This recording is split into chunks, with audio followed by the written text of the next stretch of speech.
Welcome back for our third quarter-final of the International Open. Mark Dawes, the local man from Blackpool, taking on Darren Burnett. And Richard's on the rink, just ready to introduce the players.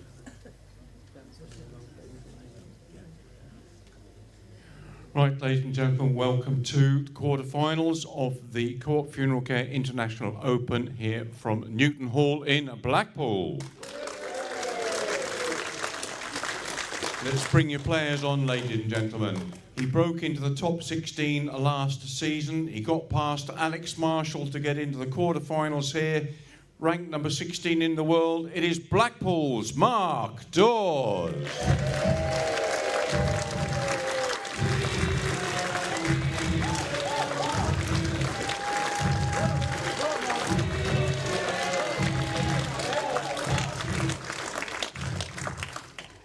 And up against Mark, ladies and gentlemen, former world champion, Commonwealth Games gold medal, ranked number 7 in the world. It is Scotland's Darren Burnett.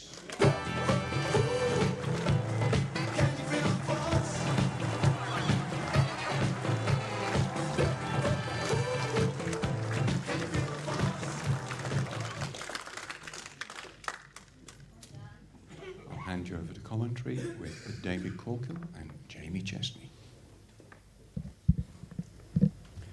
Well, Mark Dawes knows exactly what he's up against. He's played against the top players over many years now at different events, and it's just a matter of whether he can settle himself into things quickly against the prolific Darren Burnett, a man who has been around the world game at indoor and outdoor for many, many years. And it'll be interesting to see how this game is. Mark Dawes, very much the draw player, can play the weight shots, of course. All the top players can, but predominantly seen as a great draw shot player. Whereas I think it's fair to say, Jamie, Darren Burnett, well, he's the shot man, isn't he? He's the one that plays the conversions. He's certainly got every shot in the book. Definitely saw that at the end of his first round match against Paul. The tie-break time, he played some very good runners on the last end of the tie-break there, and yeah, Darren's obviously got every shot in the book, and he won't be slow to start attacking heads, especially if Mark starts playing with his first bowl like he did against Alex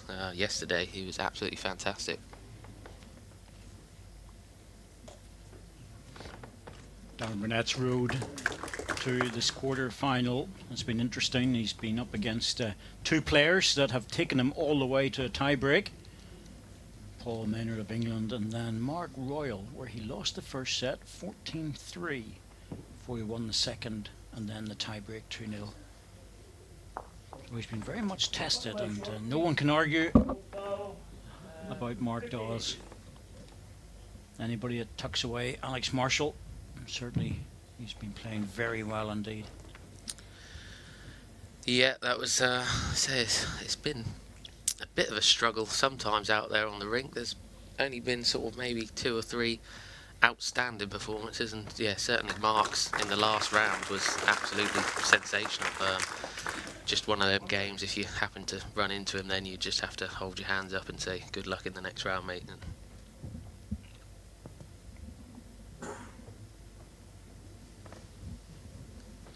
Sometimes it can be an advantage playing at home, other times it can be very much a disadvantage. The expectations are very high. And I've often found that some players suffer because of that. Very nearly ended up with the shot there, Mark. Got himself two good second shots. Gap on Mark's bowl is 4 inches. My ball, gap on your bowl, 2.5. Darren will be going onto the forehand now, just looking to get between Mark's 2 red bowls. If he does, he should count for a second.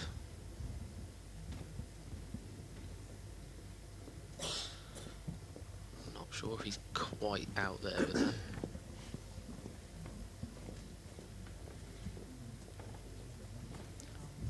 It'll be interesting here for Mark, because the inside to the green ball doesn't really work for him. They get locked in with the back red one. Best results, a red ball under the jack. Yeah, he may. I mean, he may just elect to draw. There's as much chance of doing that as getting the shot. He could try something up the tighter road, and he could get in off the tight short ones. But Mark's sticking to the draw. Yeah, just a top down on his own. And he's very close. If he's just up.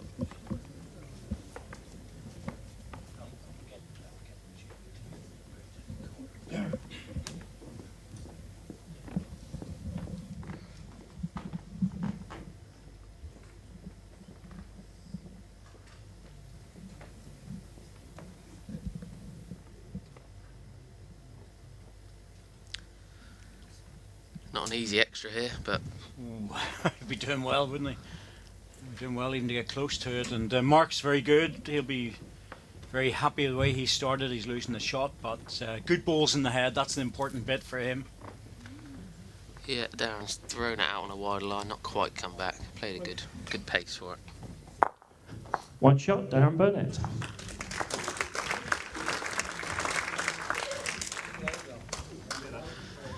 Tough to call this one. Mark, obviously, in the form he's in, but as you said, Darren's got every shot in the book. If heads start to build up early, he'll soon make a change. If he's on target with those, then yeah, this could go either way. He's an attacking player. He's ranked number 7, so very happily ensconced in the top echelon of the World Bowls Tour. Having said that, Mark Dawes, well, he's looking for as many ranking points as he can get hold of. He wants to progress up the ranking list, but like yourself, that Jimmy's probably chasing on your coattails on that one. Yeah. Obviously this week's Mark's already would have got picked up points for getting to the quarterfinal. I know he was around the sort of 14-15 mark at the start of the week provisionally. So yeah, he would have certainly probably gained a place or two up the ladder. So yeah, that's what we're all looking to accumulate points and get ourselves as high as possible. Just to, I mean, having the ranking is one thing, but you want to be getting in these tournaments and trying to win a tournament. That's the aim at the end of the day.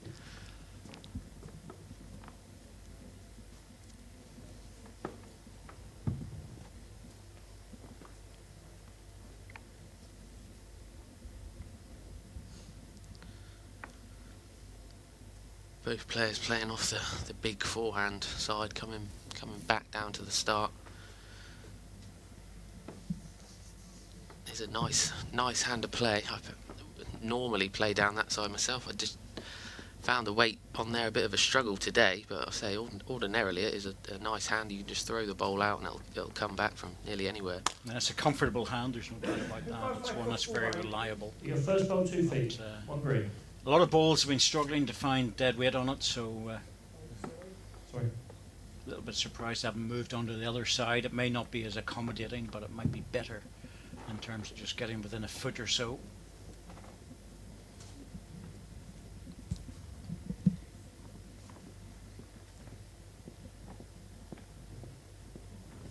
Better hear from Darren. Tucked in behind it, just too much room. Yeah, gave him a third opportunity, and Darren's not gonna miss the opportunity there.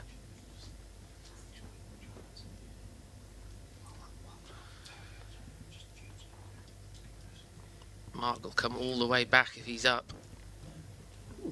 Quite got up. On green.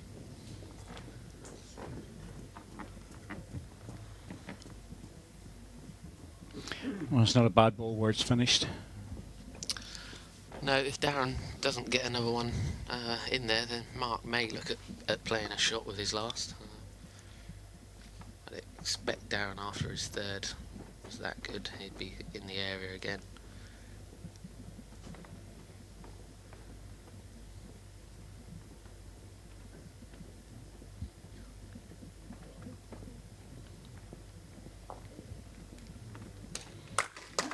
Well, that little touch and drop away might not be enough.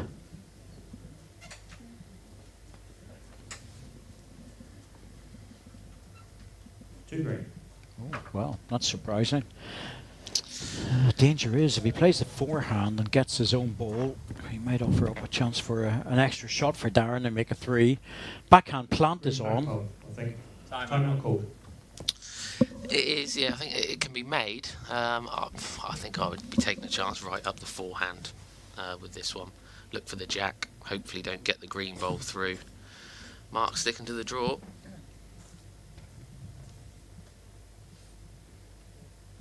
Out on a good line again. Certainly getting at least second, I think, here.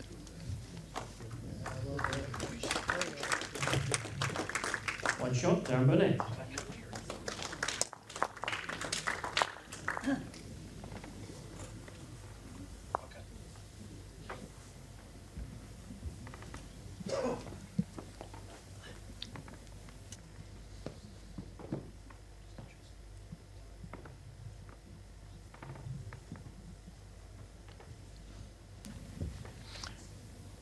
Keep playing balls like that, they're in the head and they're going to be very difficult to beat.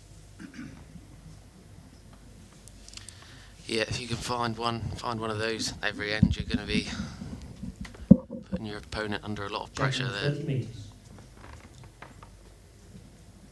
Mark will be fairly comfortable at the moment. He played a good first end in this direction.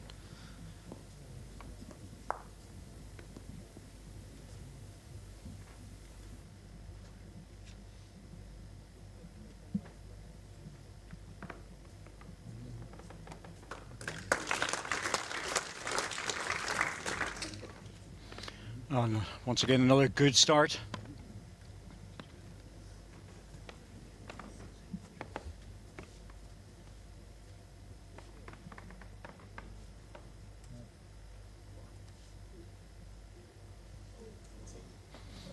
That's useful there, no doubt about it. But 2 feet behind's a good first ball.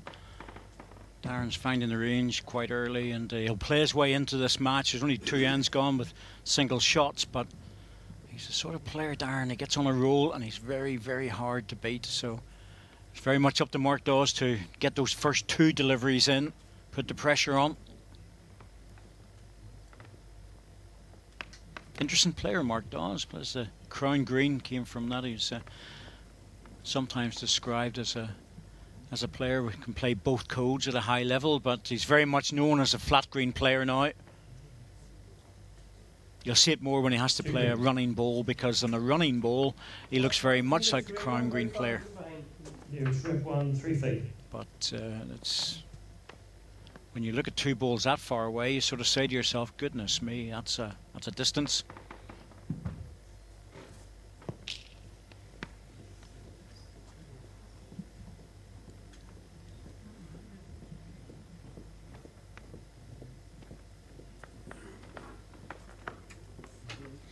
Another one in, and a good place, so Mark might be tempted now to say he's very much in a situation of playing for playing his draw shots, but he's a good striker for head. He's a good driver, but he's got nothing close. Yep, going for the runner, and he's in the area for something. Be better if he missed the front ball. Oh, that's just got caught on it. If he'd missed that, he was onto the inside green one, which had the angle to come on to the jack to take it through to the 2 red.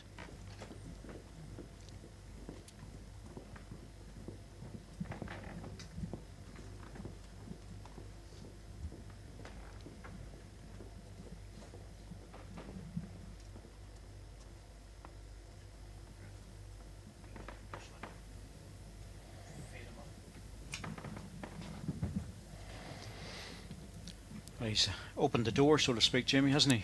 Yeah, three good bowls there from Darren. Mark's, yeah, slightly unfortunate with his third bowl. If Darren can get right back down into he's got down to the centre. Yeah, one of those big ends. This could be a 3 either way. I was going to say it's interesting. Darren didn't actually even play for a cover bowl because his own 2 could disappear.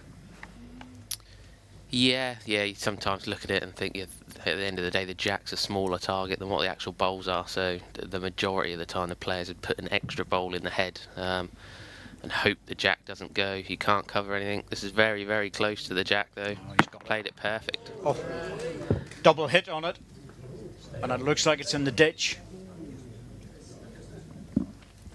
I think he must, even on the spot. Oh, Darren's got a bowl out there. Oh, that was a ball. One shot, Mark Dawes. It was there earlier in the end. That was flicked off by Mark Dawes. Mark's third bowl. We actually thought that one had gone off the rink, but good hit. You see just the way it bounces here. He gets a double. There it goes. It was going back up the rink just as well. He hit it in the way through again. Yeah, and explains the thought where Darren didn't bother to put another bowl around there. He must have thought that bowl was going to take away any danger of the big count. Mark's gone really short here. Good strike. Bang on target. 5.5 metres.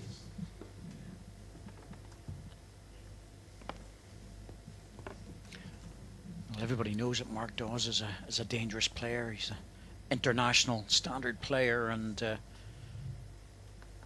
he can make life very difficult for you. He's just looking to get a good long run in one of these matches, or sorry, one of these events to get to the semi-final, final of a tour event to gather up all of the ranking points. Yeah, it's certainly been playing well enough. He played well up in Scotland as well. We had a good run in the World Pairs together actually in January, and then Mark sort of, it's a bit unfortunate in his singles match. So yeah, I'll be pleased to have got a couple of rounds under his belt in this tournament. Get himself some points. Obviously the points start coming off at the end of this event, so we'll all know where we stand for next year.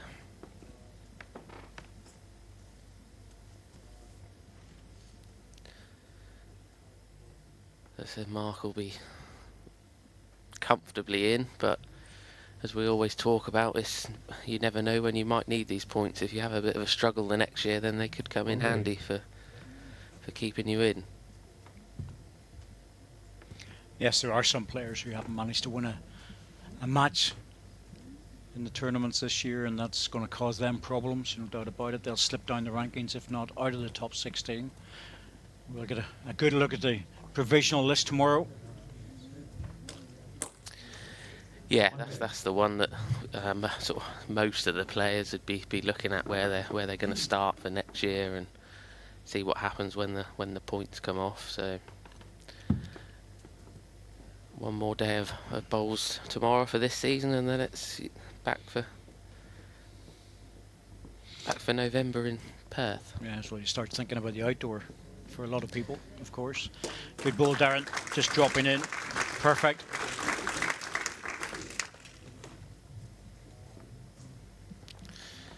One green. Yeah, leaving Mark a tough shot again, just arriving up the backhand. Darren's played a lot of good drawing bowls so far. I mean, it's a bit of a can be a bit of a misconception with a player who is particularly good at the aggressive shots. I mean, the majority of singles matches that Darren wins, it'll be because he outdraws his opponent. It's just the fact that he's got all of them shots in his locker. Great effort from Mark. One green. Yes, he just didn't get the thin edge that he wanted to get to the jack to turn it through for 2 or 3 shots. But you're absolutely right. You know, it's the draw shot's probably 95% of the game. But it's he does go early. He is aggressive and he's very accurate.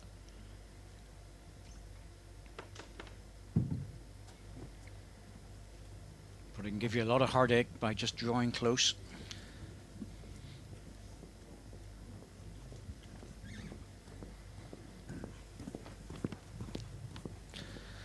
Again, not an easy extra there.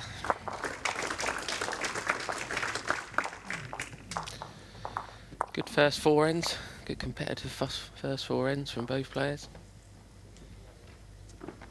This is what he's capable of, Darren Burnett. You know, just give him too many opportunities, he'll just nail it. And a little bit unfortunate with Mark there. Thinner edge, he was coming onto the jack. However, I think for the first four ends, it's been good, steady stuff. Yeah, both players will be happy enough with their form.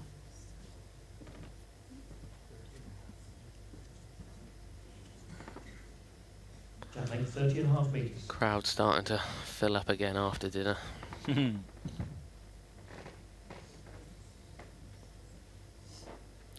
Been good support here actually this week. Certainly players have found it noticeable certainly in the earlier stages of the tournament. More people coming in to watch, good to see. Yeah, especially in the afternoon sessions where they really enjoyed the evening sessions. It's can be a little bit more difficult, but it's really got a home here in Newton Hall, and I think everybody's used to it now. And it takes a few years to establish an event at a particular venue. Yeah, they really look after us here, whether it's the accommodation, the food, the team running the bowls as well. A lot of people put a lot of hard work into it, and all the players really do appreciate it. And they help out too in here, which is good. But I think it's just to keep you out of the bar. Yes, working at the moment. Oh, look at this. Oh, unfortunate. Yep, got to the jack just a little bit too early.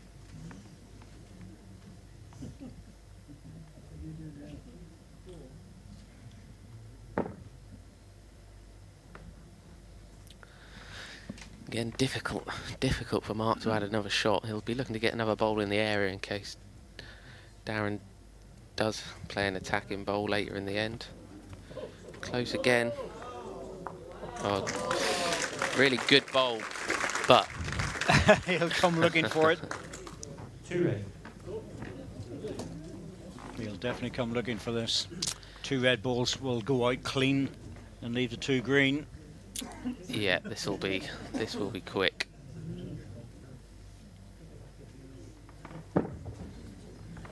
And close. Yeah, he's in the area. I think he's got this. Oh, has he got the front one? Oh, might have got a result out of it. Yeah, I mean it was a good strike. Once he hit the green bowl, however, the results probably looked more in Mark's favour, but it was right down the throat of it. 1 green. 1 green and silence from the crowd. We're not really surprised. Mark Dawes will have a lot of support, but it was a very good bowl by Darren Burnett. He was always in the area. Mark's gone just looking for the bowl underneath, whether he'll quite hang on. I could understand why he played that shot. There was the 2 options really: get the front one on the plant, rest the green bowl off. It was played with not a lot of conviction. No, I fancied he might have tried to draw in with that one and leave something till his last if the shot was still there. But yeah, you can see why he played it. Had chances running down his own bowls as well there, fairly.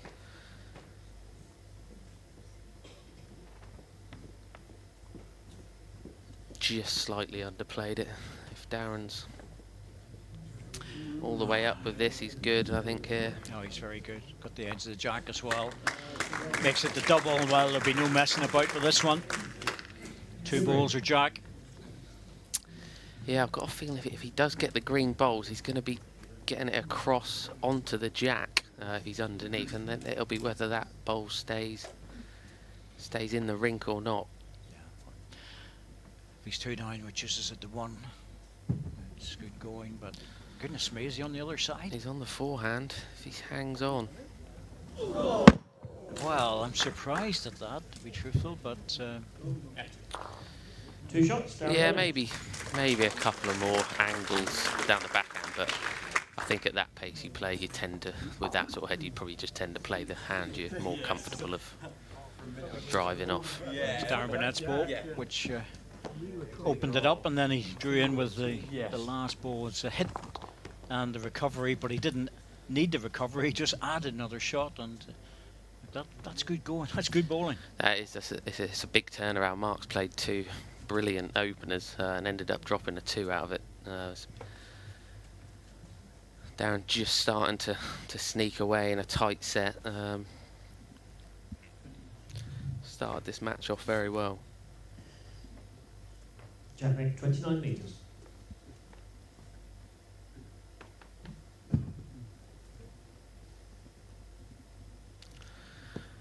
Playing the wider side in both directions.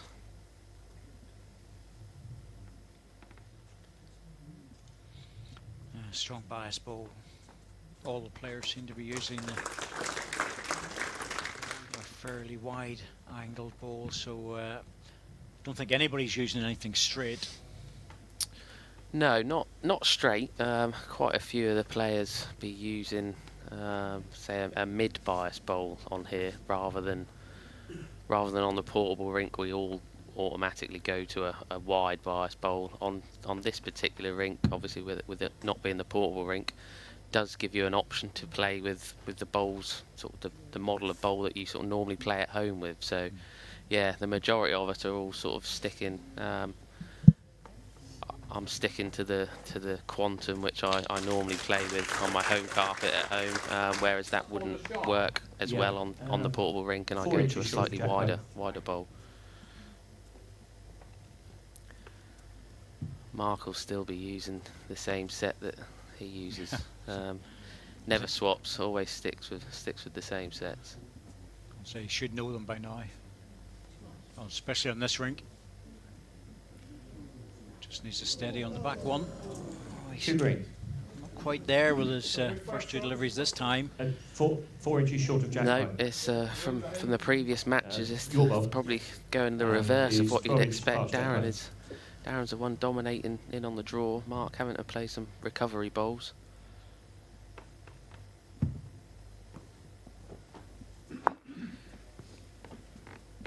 Looks in good form here, Darren.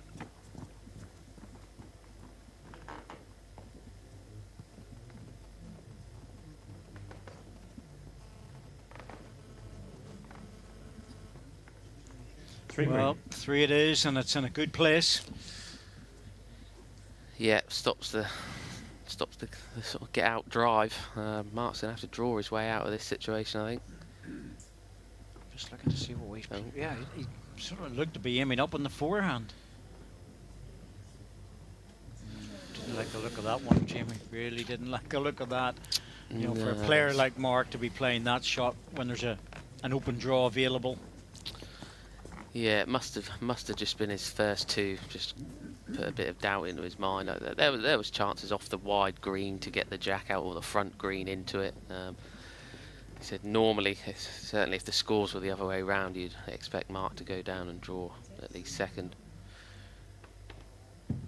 Puts himself under a bit of pressure with his last to probably keep himself in this first set. No, he can't afford to miss it. Darren scampering through to the back position. More or less saying to Mark, well, if you hit it, the chances are I'm going to still score the shot. If the jack goes through. Yeah, that definitely has that side spot. Mark may hold 1 or 2 on the other one, which might be the only thing that tempts him to go again. Difficult when you're out there. Looks a draw. Try and score a 1 and keep yourself in it, but I think he's going again. This is different. A lot less weight this time. Trying to get the ball back on the draw. Might take 1 out. Well, not even. No, I think with moving the jack, it's going to stay in for 3.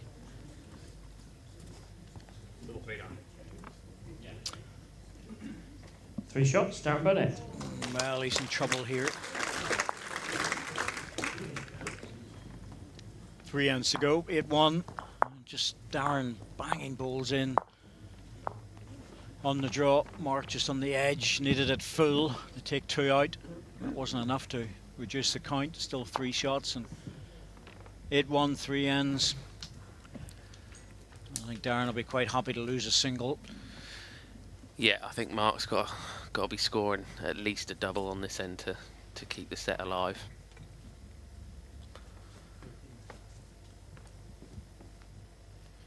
Jack length 30.5 metres. Probably just be thinking at this stage to try and settle back into his draw. His first couple of ends he was drawing well. Darren's just got on top in the last 3 or 4. Played very well. Good start again.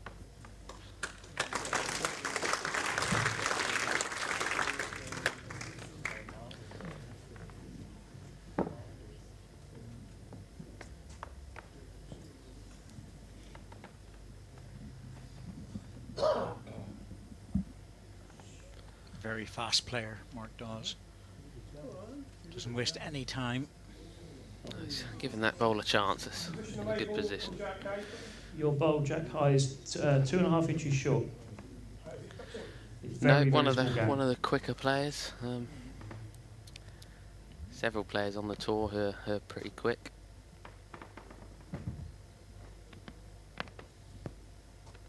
Shot clock on operation, of course, 30 seconds. When your opposition's ball stops, get your own away, but sometimes the shot clock doesn't even get time to change over with 1 or 2 of the players. No, everybody has a slightly different. I don't think it's even a tactic. It's just how you play. Notice 1 or 2 players may slow down at certain times in matches if things are either going their way or not going their way. Try and change the rhythm. With the shot clock now, it means you can't probably do as much as what you used to do. But in terms of sort of visiting the head, you can sort of now do it after any ball you want, as long as you're back at the head. So whether just walking up and down settles you down. Yes, you make it work for you. That's all. It's not. It takes an element away from trying to upset the opposition. It's more about yourself now. And Mark Dawes is in trouble here. But he's close with this one. Yep, got it. Yeah. He still was arriving just a little bit of weight there, and 2 red. the second ball was very heavy. Yeah, I think he had a similar pace. I think he's decided as well that he needs to be scoring at least a 2 here this end, and he's given himself a chance now with the bowl to come. Darren's asking about the respot, whether he's thinking about the runner. Timeout called. I expect him to be very close on the draw, but may fancy a runner for damage limitation. Take 1 bowl out. He can't drop more than a 2 there. If he gets the jack, score. The way he's been drawing, you could just drop it in, but he's very rarely missing heads with the running ball. He's usually in the area.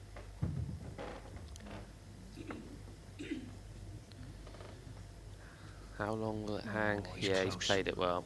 He's played it well. Yeah. Look good. And he's got it into the right position. Tough one to beat down in the corner as well. The board's on the side.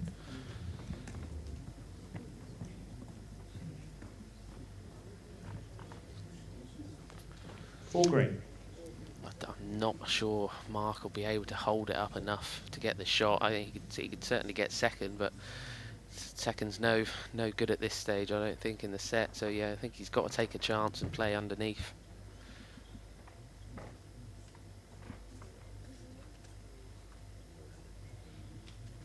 That was a big turnaround. Well, he's going to beat the first 2. He's beating the other one, but can he get the shot? It's the one in the ditch that we're looking at. It's the one everybody will be looking at. Got up for a measure. It was 4 against him there, which would have been walk away from the set time. So that was a very good ball that Mark Dawes has just played. I don't think the crowd realised just the Quite how position. difficult that was underneath the head. He's yeah, kept himself alive. Expect to see last time he did win the end, he went very short. If he has snuck a shot, he'll make a big change again, I would have thought.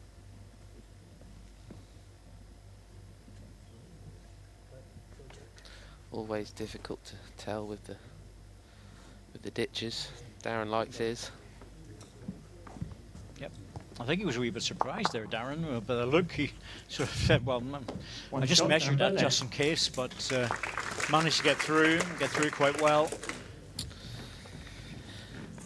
Yeah, all of the players would listen to the umpire's opinion as well. We're all well aware it is just their opinion, but they're very, very rarely wrong.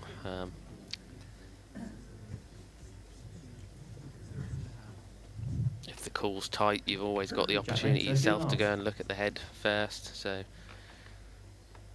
it does give you confidence that you don't have to, knowing that the umpires are making good calls 9 times out of 10.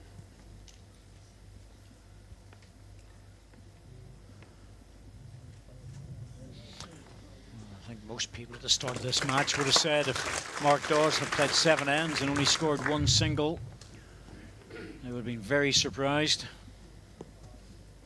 Darren Burnett's kept them under pressure, and he's played some very good running balls and then good draw balls afterwards, so he's played everything he's needed to play in this match so far. And he's definitely catching Mark Dawes out. Yeah, putting Mark under pressure with that first bowl again. As we were speaking about earlier, Darren's got a brilliant attacking game, but that's the bowl that wins you a lot of ends. You get your first bowl in there and get your opponent under pressure. Darren's played a really good first set here.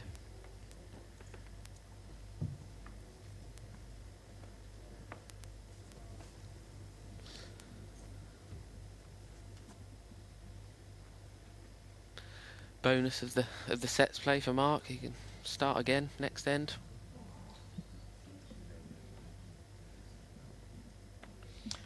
Yes, I can't see this going any further.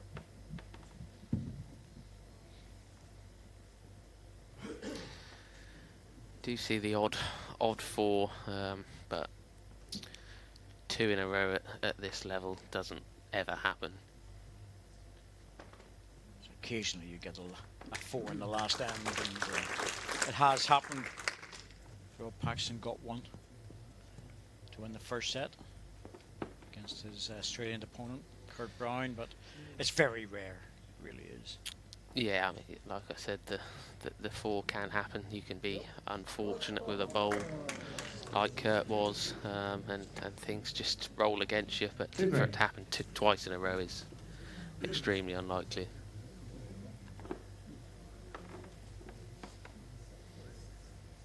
Who's in Iris? Mike Green or Mark's front one? Mark's.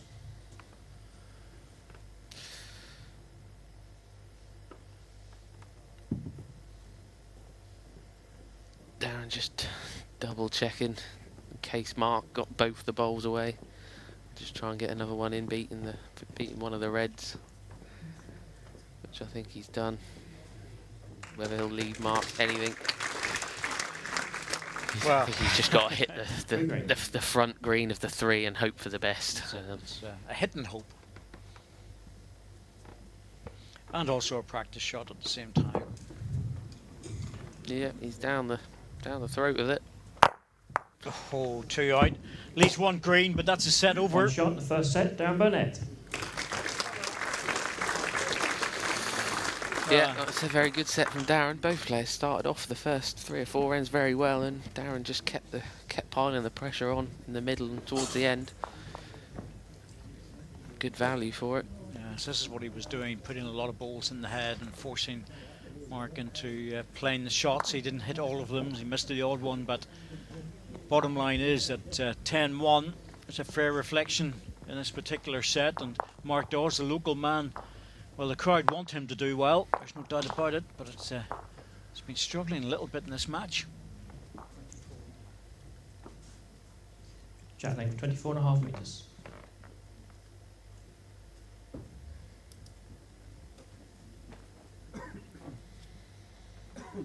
Big change again. Mark's brought the mat up. New set. Start again. Played a good line.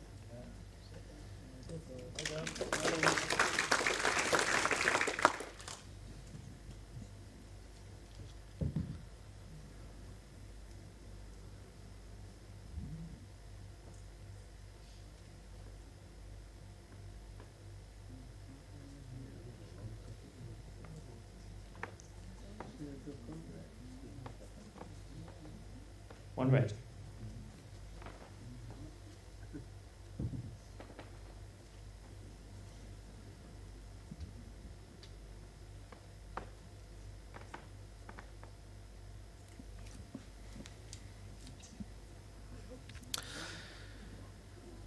Just running out of steam. Position of both balls, I need us to please. Your bowl, 11-inch gap.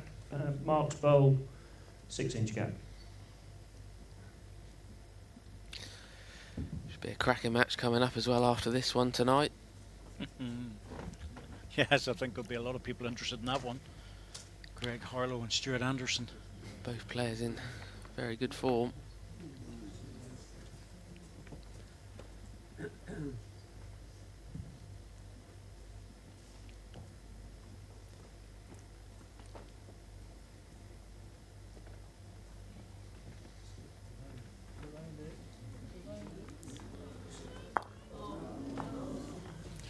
Hear the crowd shouting around it, but yeah, they'll be wanting Mark to get back into this. yeah, it's just slightly off a really good game. You know, he's just that half yard away from playing really tough stuff. But in the meantime, Darren Burnett is playing some wonderful bowls. Down a good line again, I think, as well. He's close. Gonna win it. Well, hard for us to tell, but get confirmation in a moment.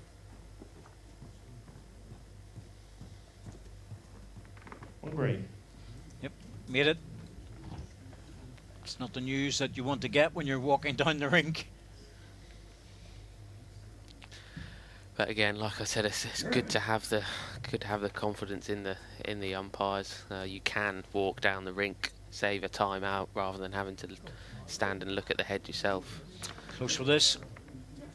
Touch and the bowl. He might have made the double. Great bowl. Oh, that's a beauty. 2 red. 2 red. Forehand runner by the looks of it. I think so. Darren would be. There is a bad result if he gets Mark's front red bowl on the right hand side. I think it'd be very unlucky to be any worse than 2 down when the dust settled. Well,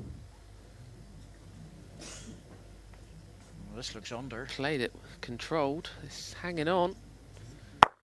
Yeah, just a little bit under, not much, but no change, no more damage done.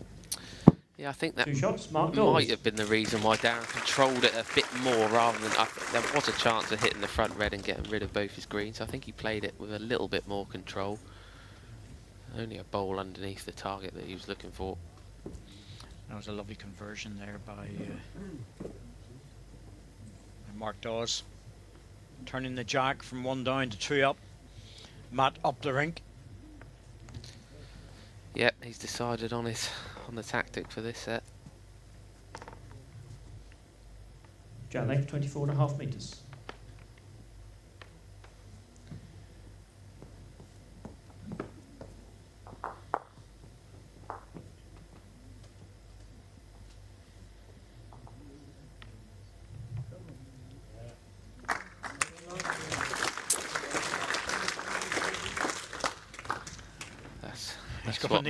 That's what he's been doing this week. Yes, exactly. You know, I'm just thinking that I'm sure Alex not watching this, but he's probably saying to himself, you know, why didn't Mark play and struggle like this against him? But second set might be a whole lot different.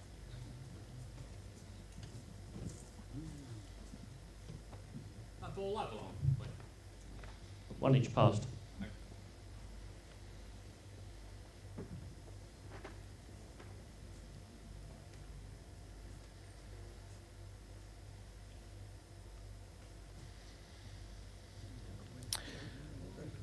Swinging bowls would come all the way back if he'd have quite pushed it.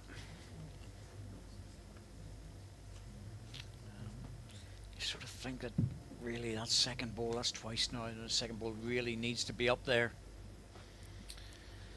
Yeah, it doesn't add the pressure to Darren. Gives him the sort of confidence to carry on. Just playing up. Another bowl in a good position for him. Mark will be looking, maybe even have 18 inches himself, either turn the green or just inside or outside. He's going to finish in a good spot. Has he got the pace? Well, it's not bad where it's finished. It's a little bit of protection.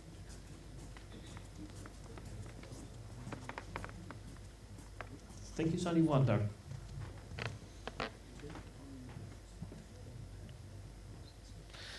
Yeah, it makes Darren's job tougher around it on the backhand now.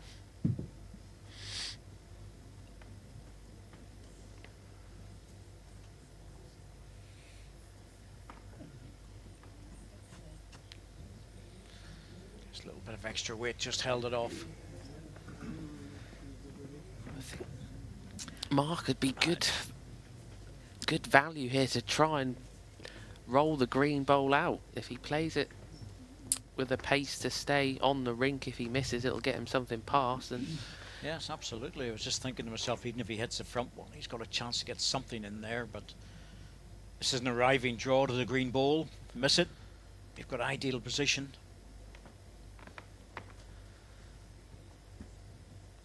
On a line to do it. I'm not sure if he's... That's that drawing line. It's not really even a line to push it off, but he needs to run. Oh no, it's...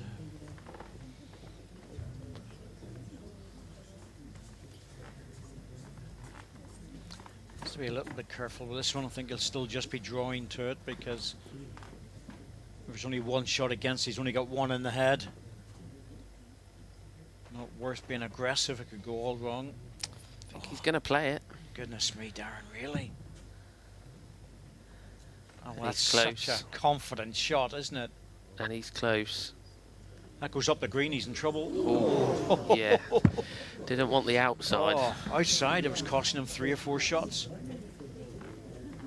I'm really quite surprised at that, but I know he's an attacking player, but you know, it's that was a risky one. Yeah, just the one. It wouldn't have been any good results shot, through the Mark Dawes. wide reds either. When the bowl was heading towards the wide side of the jack, we'd always say that was a good one to miss in the end. Yes, it was. So in the area, but very happy he missed in the end.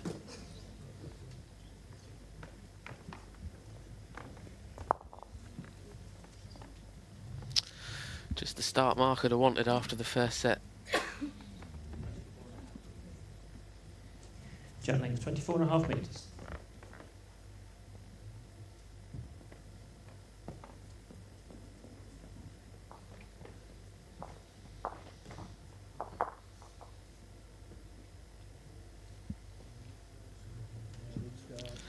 And he's in again.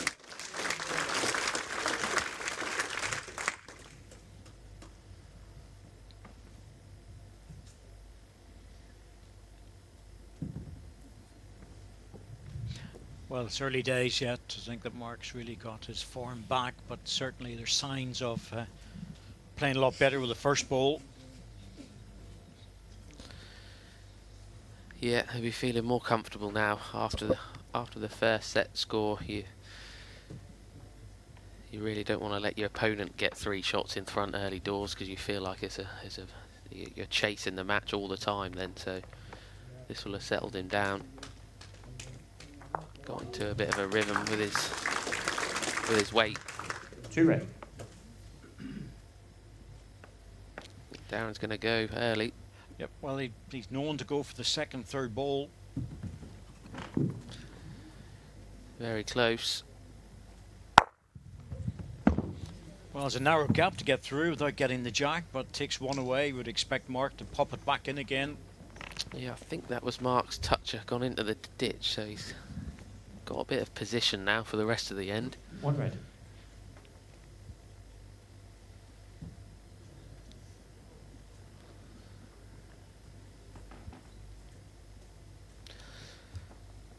see where this lands, but Darren might be tempted again, depending on where this one finishes.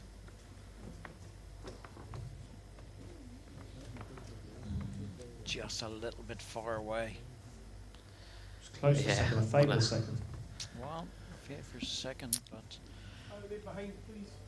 How far behind? One of those I won't be surprised whichever Second Darren hole. decides to play here. 12 inches. he's very. Can't call it. Yeah, it's just typical Darren, isn't it? You know, it's very, very hard to call what he's going to play. He's an unpredictable player, but he's a very accurate player. Got the other. Oh, that's about the perfect result for him, I think. Yeah, it's a respot. Looks like it's 1 to green, but a lot of room. Both players have a bowl left.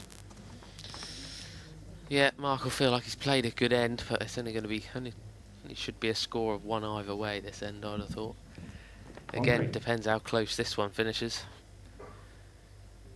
Darren's got the second shot.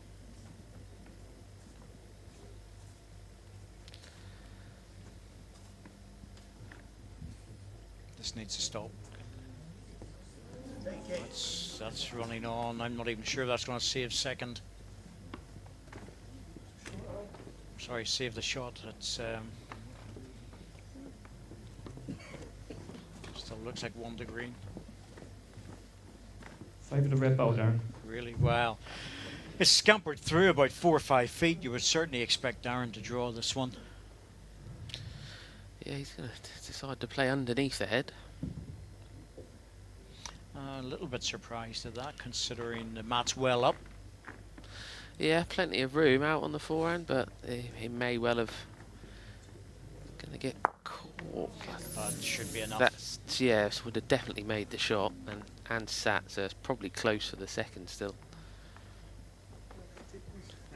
He was drawing the shot without any contact there.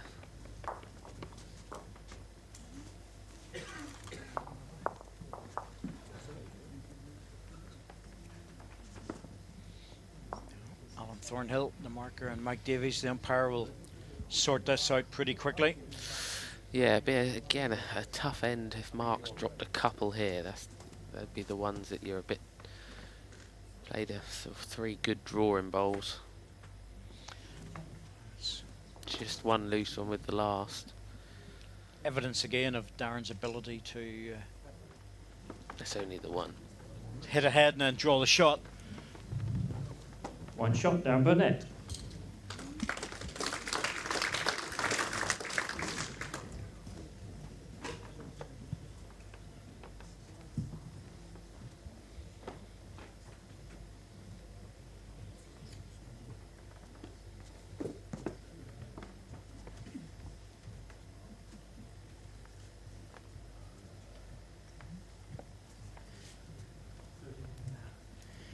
Jack length 31.5 metres.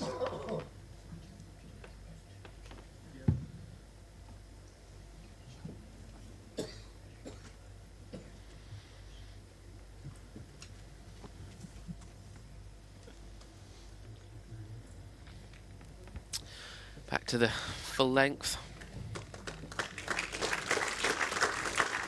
Yes, and back to the close first bowl again. Definitely going to be a set of different lengths for both players.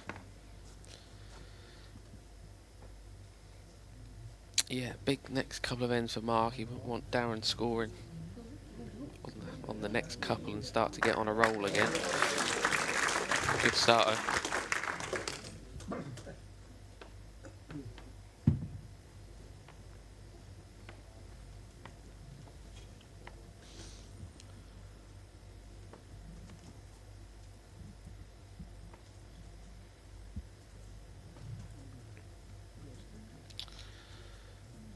Just pulling up. One red. Another bowl in the area though.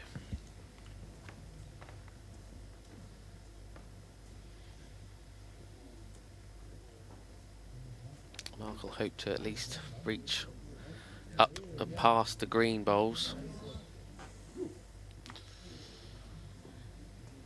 One red. Shot. It's not in, but it's not bad where it's finished. You know, it's there to be promoted. Last bowl, the gap is 14 inches. Gap between my one on the left and Mark's behind. Gap there is 12 inches. Darren putting a picture in his mind for what he wants to play here. It's an interesting choice of shot. Yeah, tough draw between the red and the green. Certainly giving it a go. It's a brilliant effort, it really is. One red. Giving himself a shoulder with his next one if he wants to play it. Yeah, just sat the bowl up, which takes the front plants on the green away. Depends if Mark makes this one count. He's not, I don't think so. Yeah, again, it's just Darren would ideally like to get through that gap on the forehand and get to the red bowl, but dangerous if you get the red onto the jack. Not only that, but the angle is such that he might get the red bowl, but he might take his own side green one off. So don't think this is one to play to, you know. But you never know with Darren. You know, he's got that sort of aggressive nature when he plays the sport, and trying for the draw on the backhand, similar to his last. Again, a tough one, but it is there. He's got enough to lift the front. Probably did if it hadn't have hit the other green.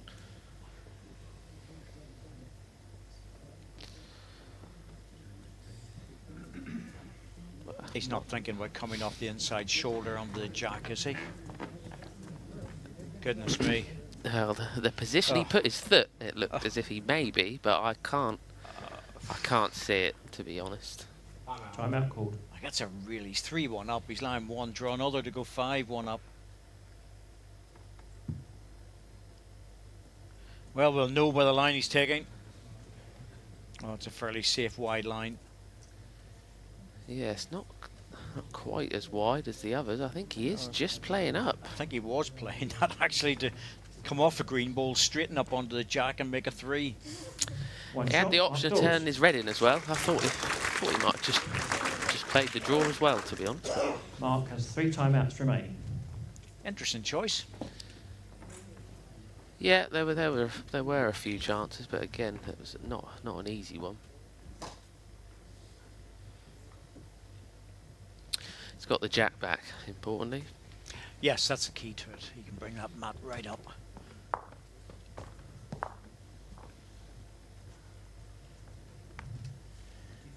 Be a lot of encouragement for Mark to Jack try and scamper away in the second set to make the tie break.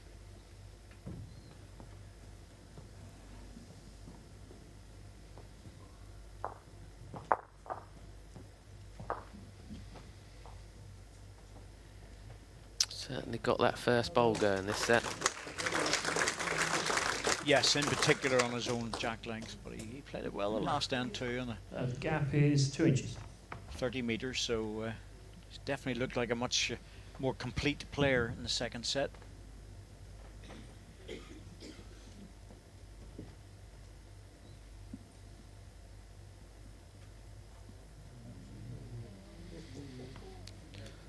Good response.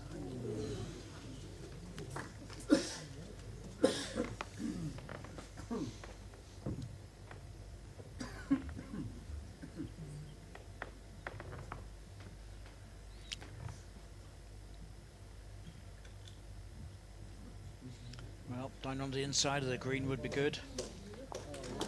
Yep. Darren will be tempted to go early at this. Yeah, I don't think there'll be any hesitation here. And he's got it again. Yeah, it's always looks slightly on the inside. Jack right up.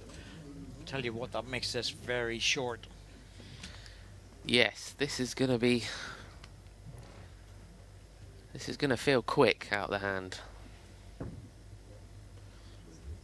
Probably only 21, 22 metres now. Played it well. Oh, that's a great ball. This is something that players do not practice. And he's absolutely nailed it for the first opportunity.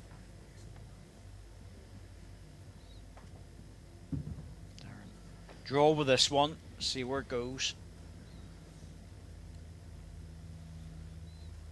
Yeah, he's also on a good line on his backhand, just up. He gets second, but I expect Mark to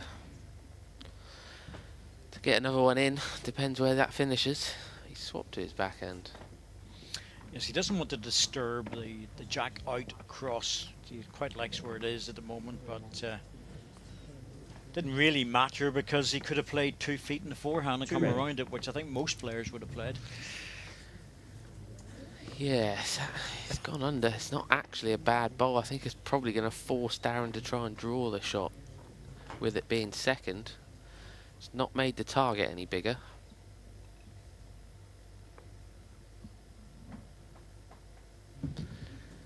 Again, maybe later in the set where you feel like you need to score, you'd go for this, but at the moment Darren knows he could draw the shot. If he draws second, he's happy. Oh, I think he played that for the connection. Very 2 deliberate shots, weight. Mark Dawes. Took a risk on it, missed it. Mark Dawes lifts his double. Second one of the set for him. Darren's ball, that was the aggressive runner. Jack up the rink, but Mark Dawes just bagged another one back in again.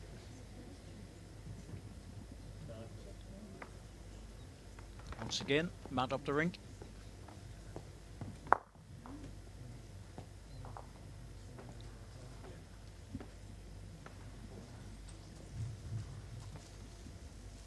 Jack length 24.5 metres.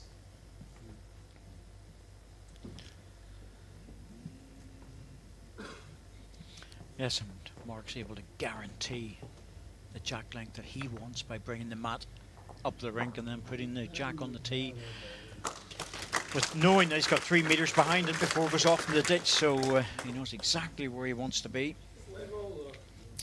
Yes, Jack high. In again on his forehand first bowl. Tiebreak again, this jack would be buried. It might be on this end. It might well be on this end. Oh, he's got the ball. Well, little touch on the jack on the way through.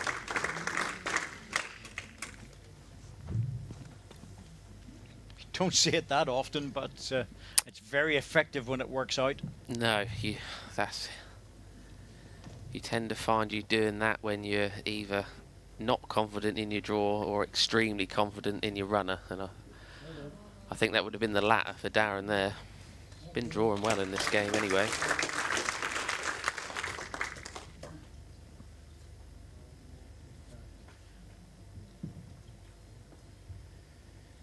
Well, very good ball by Mark to get within a foot or so. Darren playing across the line.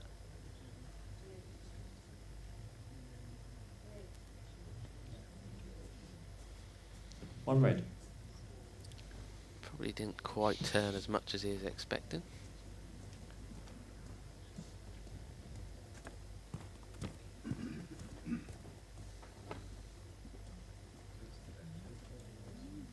Doesn't want to be too heavy. Good spot. 2 red. Yes, 2 shots and the cover.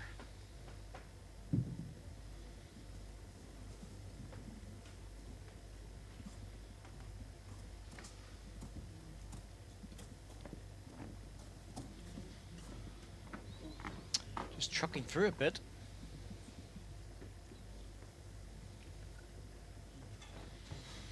This is a tricky one.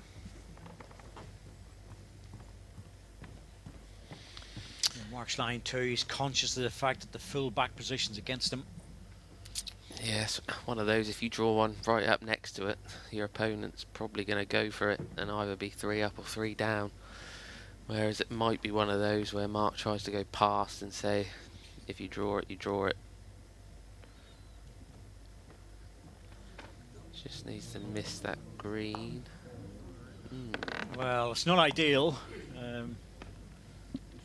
Darren's looking at the 2 balls actually. 2 red. Play the one, make his way through to the other. Jack in the ditch. He'll probably take the back one off on the way through. That angle's just a... Oh, that's better. You can get a good idea of what way it would work out.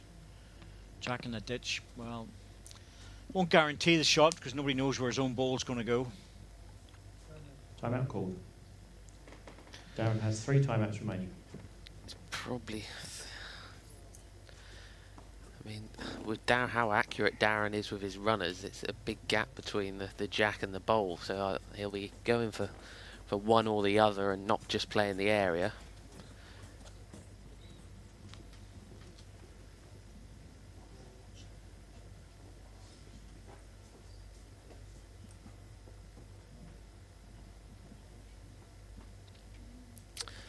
That's once again, you never know. Could go for the jack and take the back bowl on the way through as well. He's very close to the jack. Damage limitation, took one out. 1 shot, Mark Dawes. Mark will be happy with that. This is an element of what happened in the first set, only the other way round. Yeah, and again, probably good value the way Mark's been drawing in the second set. Absolutely. Forcing Darren into playing a lot of heavy bowls. Main difference being the mat up the rink is giving Mark Dawes a definite advantage.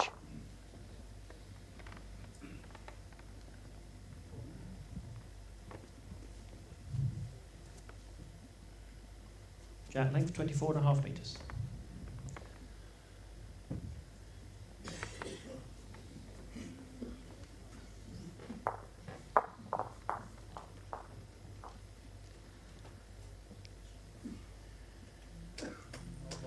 Once again, 24.5 metres, and once again, within 6 inches of the jack.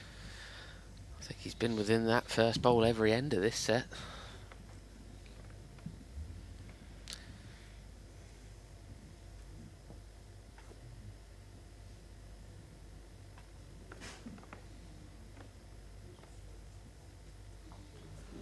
One red. That's a good reply, but Mark very much looking to try and just score a couple of singles, tuck this set away, get into the tie break. Yeah, Darren won't. He'll just feel like if he can win this end and get the jack back, might have a chance of a score. 2 red. Very interesting if we did go to the tie break, what the players would decide, depending on who won the toss. I think it would be very much getting the jack. I really do believe. Certainly in Mark's case. Close for this. Oh, that's unfortunate. A lot of the players feel, I mean, do just automatically give the jack away, and it's not Last always the bowl case that you is feel like you fast have to time. have the last bowl. It's the case that you don't want your opponent having it. You know everybody at this level is capable of playing a top shot to win the end, but in this instance it's Mark's playing exceptionally at this level. Absolutely. Played that to perfection. Dropped in for the 3. 3 red. Well, this one will get the message I would expect.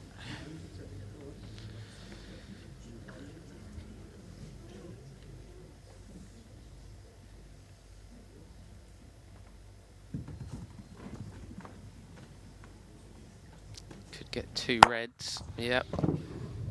Yes, as soon as he straightened up onto 1 red, the other one had to go, but the jack's left behind, and still a good position for Darren though. So if Mark doesn't get one in, he's in a heap of trouble. Yeah, Darren's giving himself a shot at the moment with his last. Oh, that was just perfect, but unfortunately also left a target.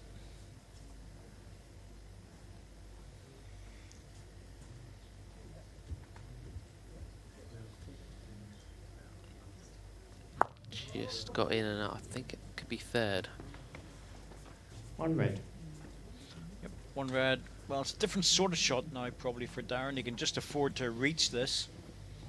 Try and ease the bowl off or turn the jack round. Alternative is to go for the clean bowl, but well,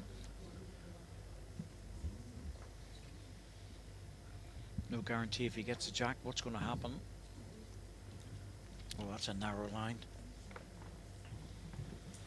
It's very close, I think. Yep, more weight than what I thought. Oh, That's it. What a bowl.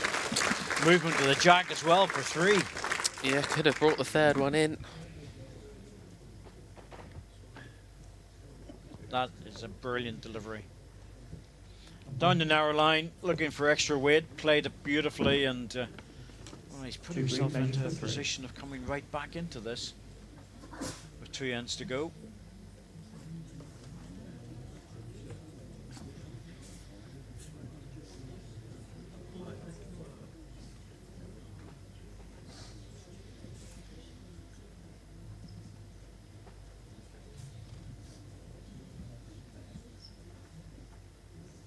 Two shots, down Burnett. Lovely conversion. Darren Burnett takes a double, 7-3, 2 ends to go, and he needs 4 shots, and that's doable.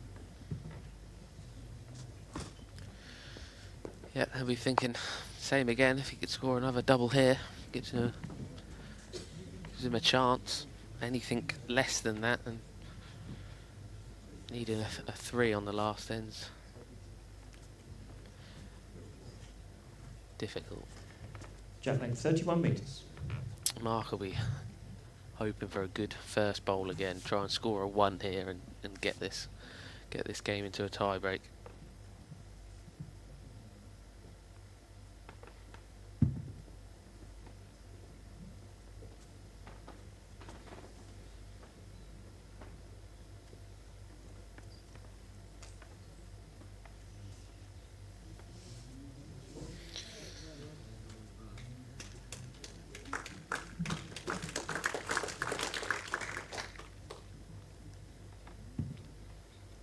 Once again, a length change, as we expect.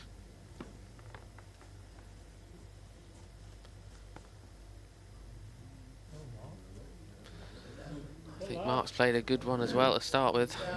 That's what he would have been wanting. That's a great first ball. I think that's 8 out of 8 in this set.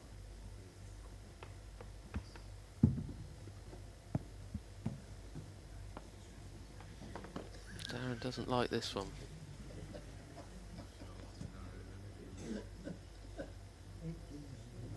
The gap on mine, Alan, please. 1 inch. Anything passing the front green again, another bowl in or behind. Either or Mark will be very happy with. Foot behind's perfect.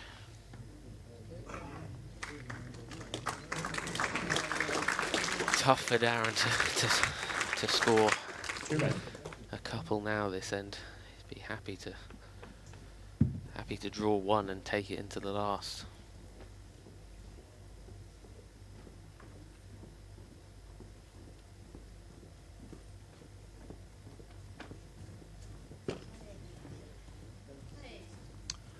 Well, that's where that's finished is not going to help either.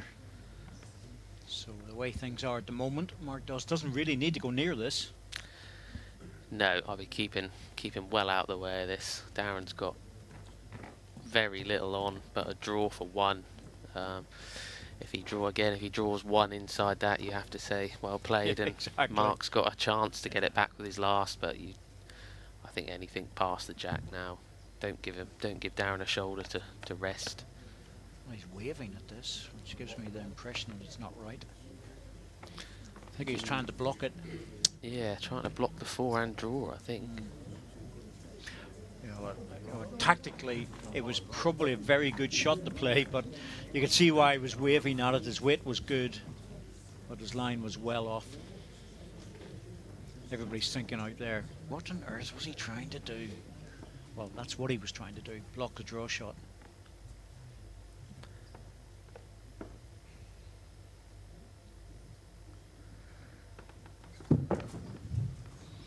Well, going for the runner. Just catching the front. Didn't fancy that one much, 2 really. shots, second set, Mark Dawes, match tie break.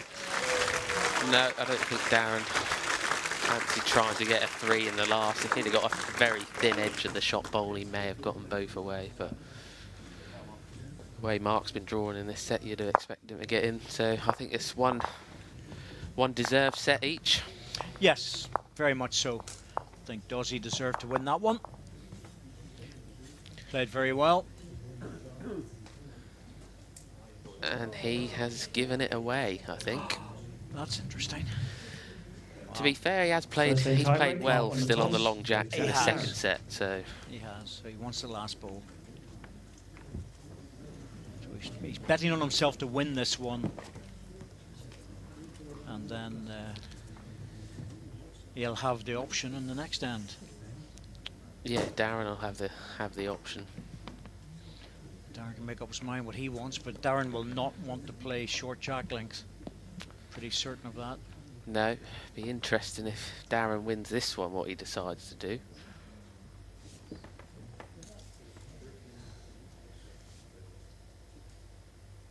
Jack length, 30.5 metres. Well, all credit to Mark Dawes coming back in the second set. The first set was all Darren Burnett. He played everything right. And Mark Dawes dug deep on the second one, 9-3, and fully deserved it. Darren's found one in the tiebreak.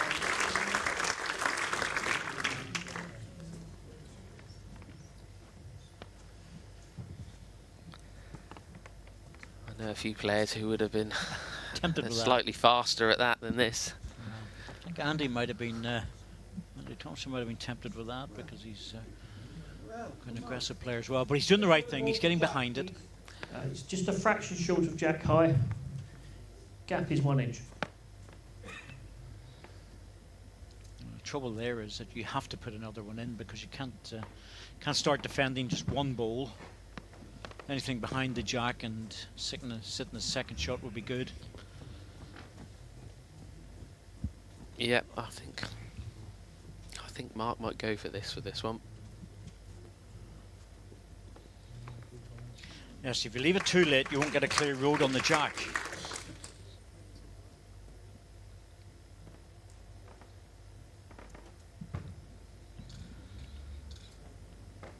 Wow, that's an interesting choice.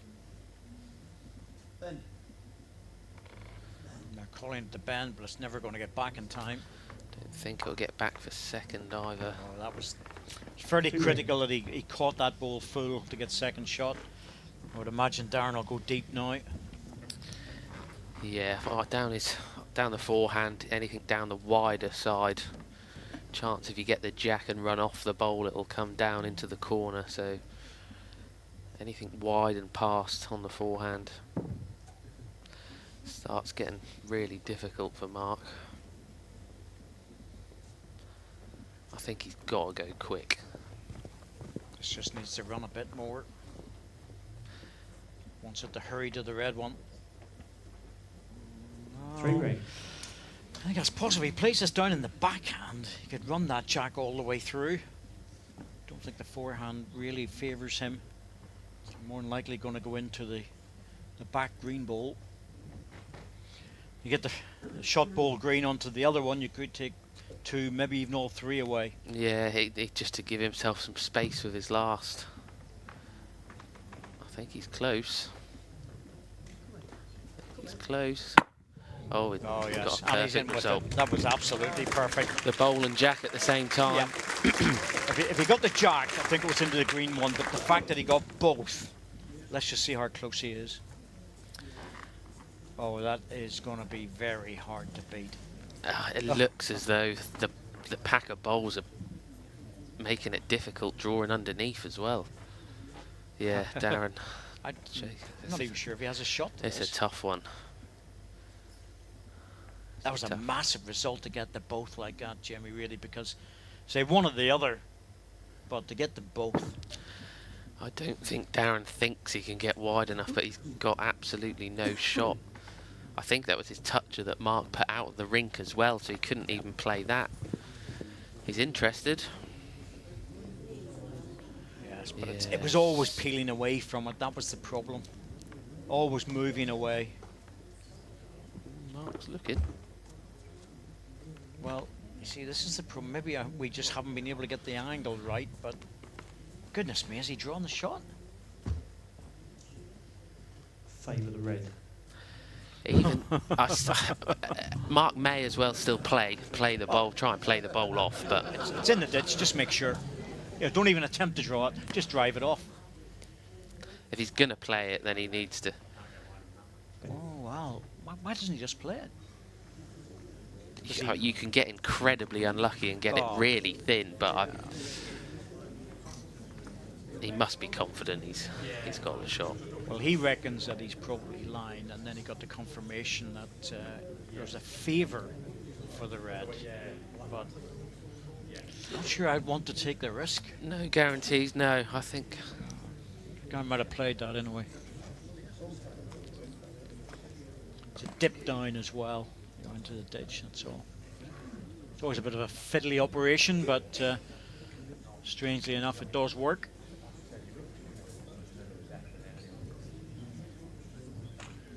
Sometimes it's the simple things in life are the best.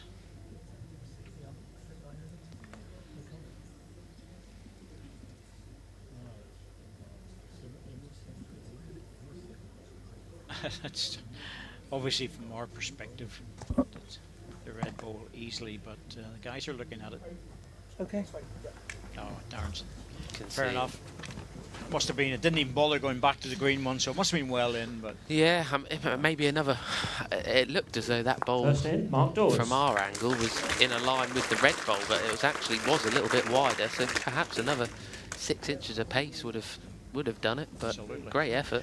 that's what I just find. The split there was incredible because taking the ball was giving him room, taking the jack could have went anywhere, but the perfect result was the split. With the mat right up, I'd expect to see another fairly aggressive end here. Mark waited till his third with that one. Don't think Darren will do it for the third. I think he'll go with the first or the second. If Mark repeats what Darren played last end, I think it'll be.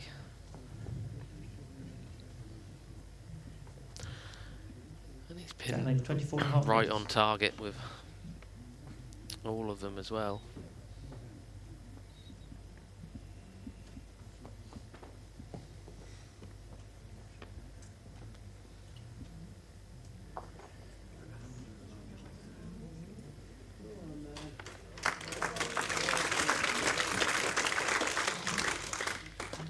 What's that shot, please? 14 each gap.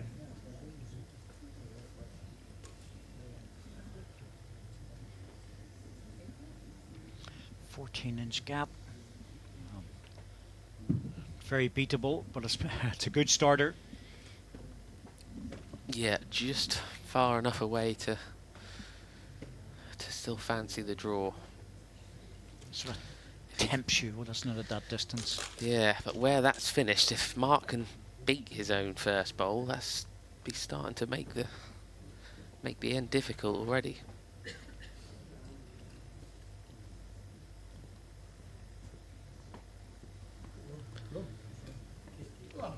Needs to pass his own. Well, I still think that's still a draw.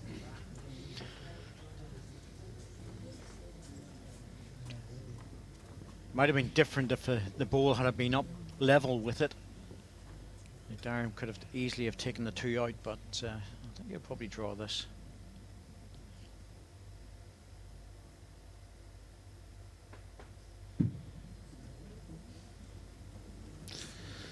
Yeah, narrower line than his last.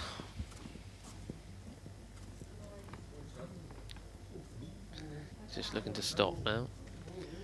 Yes, it's not bad, but he's just trucking through. That's a. One red. I think Mark realises he needs one closer. It's just not close enough. Yeah, he'll stick with his forehand. Ideally trying to get one right on top of the jack, but anything beating the last. Just doesn't want to be too heavy. Well, it's not bad, but No, it's making Darren draw it. You'd still expect Darren to draw it. But tie-break situation, never easy.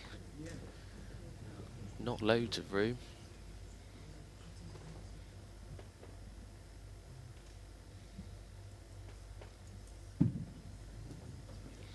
Yeah, it's the right shot to play on the draw. He'll come all the way down with good pace. Oh, goodness me, is that going to make it back? I think it might. Yep, looks good.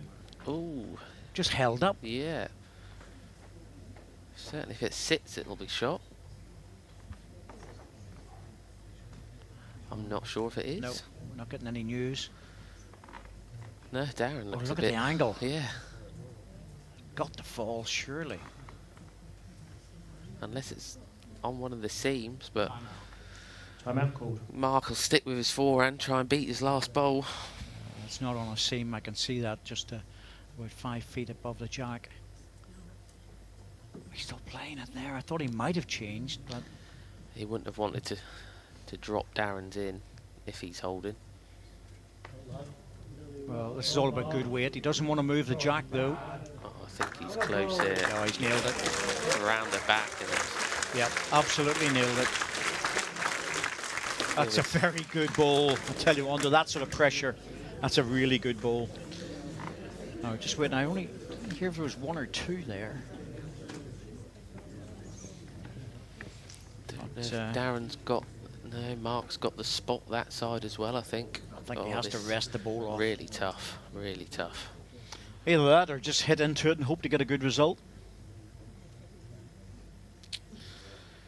I don't know if there is. called. I think, like you said, I think a yard of Both weight players and have just 3 try and timeouts replace remaining. the shot bowl.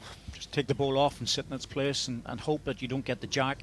If he gets the jack, there's just no chance. So he has to get the ball, or as I say, the alternative is just to hit into the front red one and hope that something bounces his way.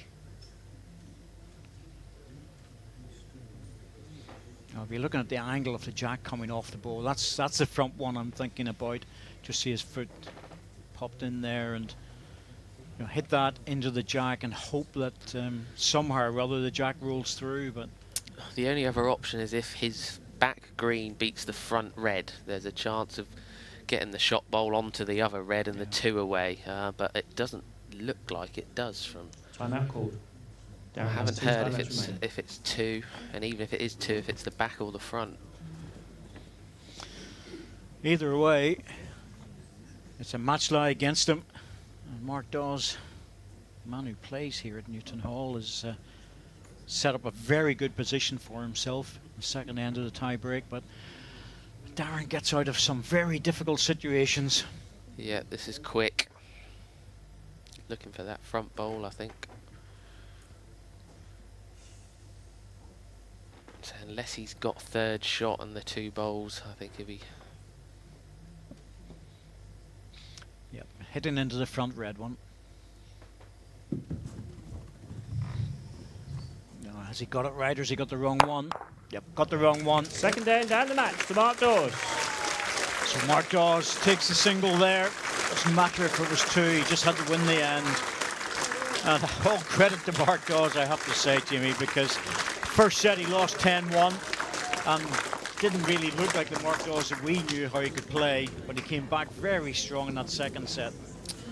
Yeah, played a really good second set. It's just one of them games that was a total 50-50 call at the end. Both players thoroughly deserved to win the set that they won, and then a tie-break can go either way. And Mark played a great runner with his third and the first end, and managed to sort of get the killer bowl of his last on the second. So Absolutely, so Mark Dawes wins that set. We've got 4th quarterfinal for you.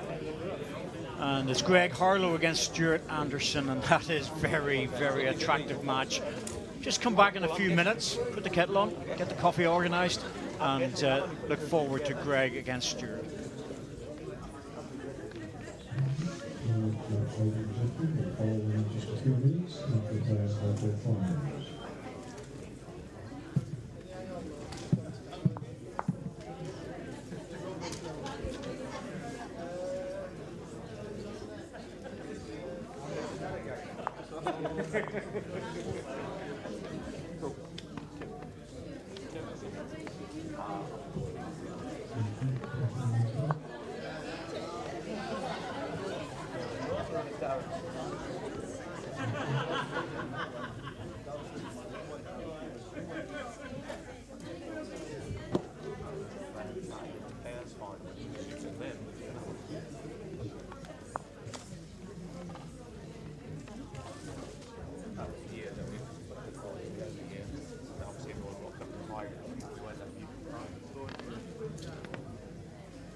Come to.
Right, well, ladies and gentlemen, looks like we're ready for your final match.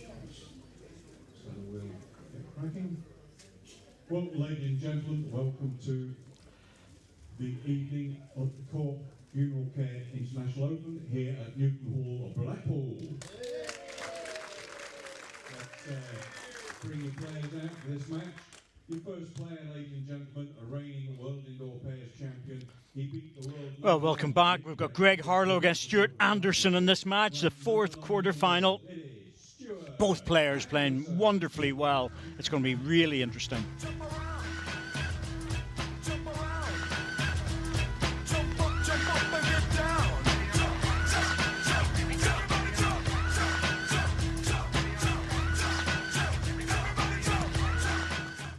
And up against Stuart, ladies and gentlemen. He's the reigning Scottish International Open champion. He beat Les Gillett this morning, ranked number 4. It's England's Greg Harlow.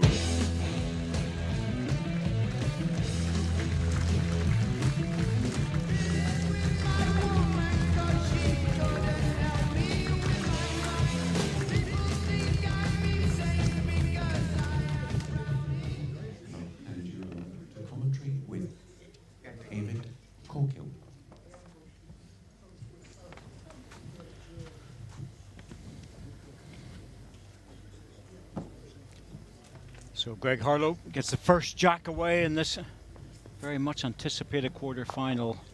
A lot of people very interested in just how Stuart Anderson's going to play. He's been brilliant this tournament so far. That's like 30 meters.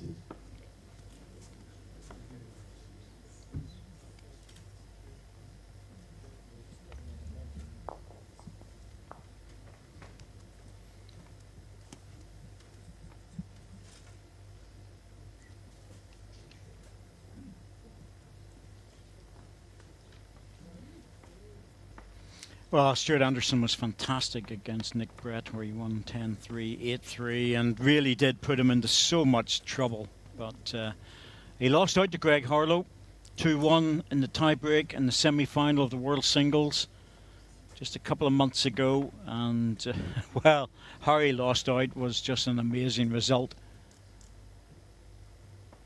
So I think it'll be very much on Stuart's mind to try and turn around that result if he possibly can. But second game in the evening is never easy.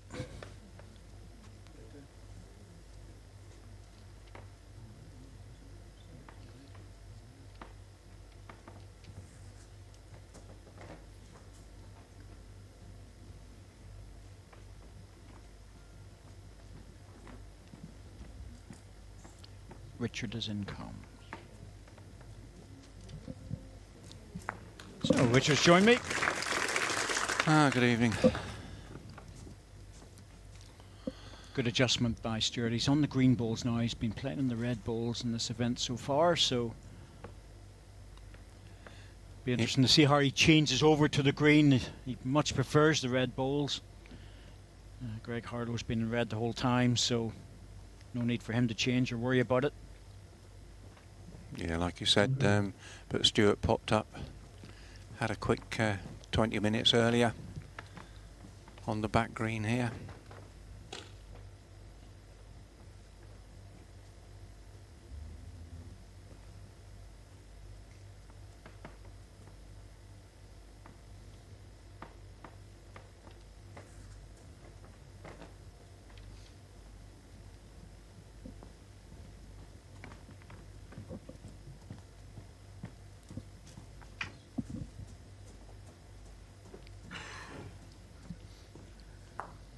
Well, Last ball, please, Mike.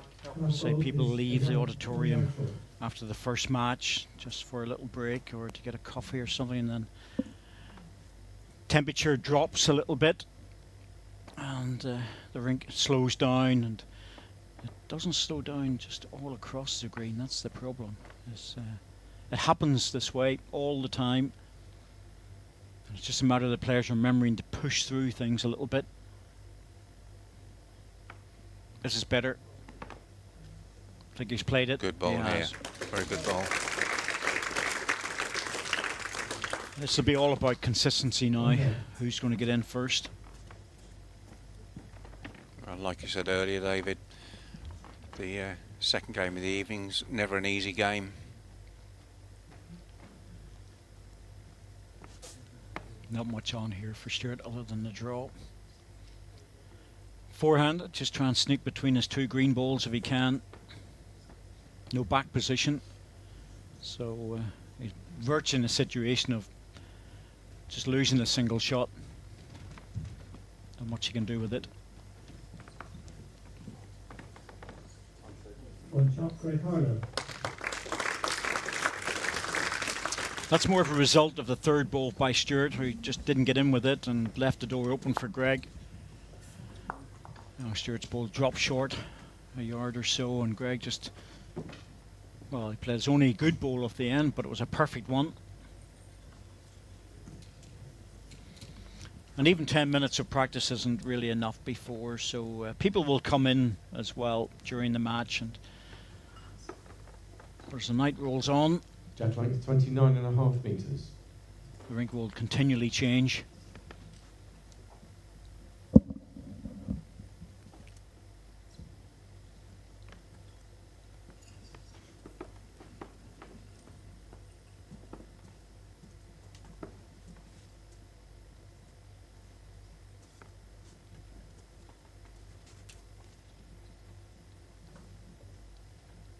You said earlier, David, that Greg's been in red all the time. Does that make a big difference to a player? Only from the point of view of what they usually play. If no, it's all the players will have their own balls at the top level, but if you're used to playing with red balls all the time, then moving to a green can make a slight difference. But sometimes it's mental. Let's put it that way. You know, it's a psychological thing. But you do like to play with the balls when you're playing well. If you've been winning with one particular colour, you prefer to stay with that one. Now, if Greg wins this match, he's going to have to change to green for the semi-final.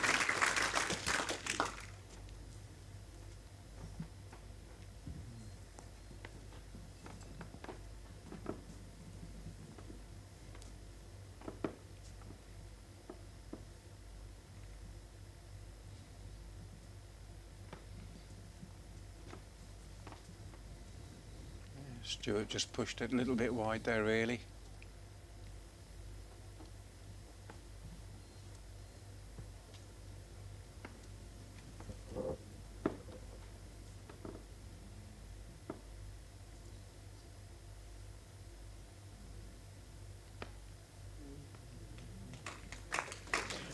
Greg's in again. 2 red. It's giving things a little bit more room and a little bit less weight for Stewart to take off, but it's always good to be reaching like that. Turn it round the corner, hide the jack.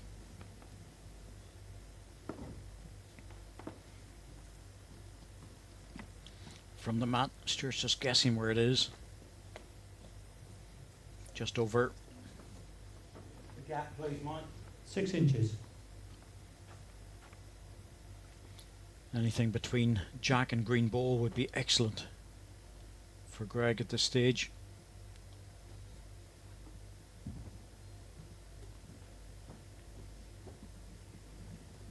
Certainly picked a good line.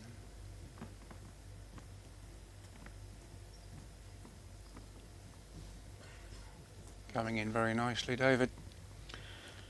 Well, let's see if it drops in. The only thing is that's giving a shoulder to Stewart that wasn't there 3 before. red. It's 3 shots, so he might have decided to come running at that. Damage limitation before that, it was really only just a 1-ball target. Now it's a 3-ball wide target. If he gets it on the angle and comes back in again, it is even possible to get all 3 or the jack. Either way, this will be a heavy ball.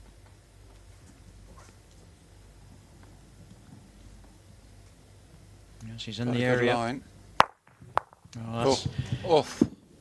that's a repercussion of just where that last ball finished, but I'm not sure if the respot's going to be in his favour.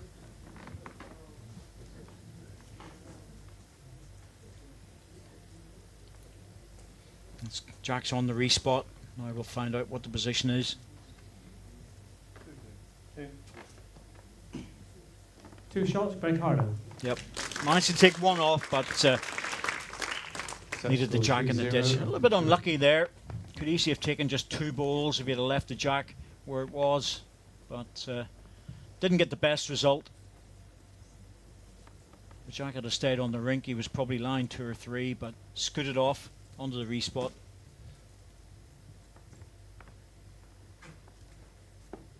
Jack length 30 metres.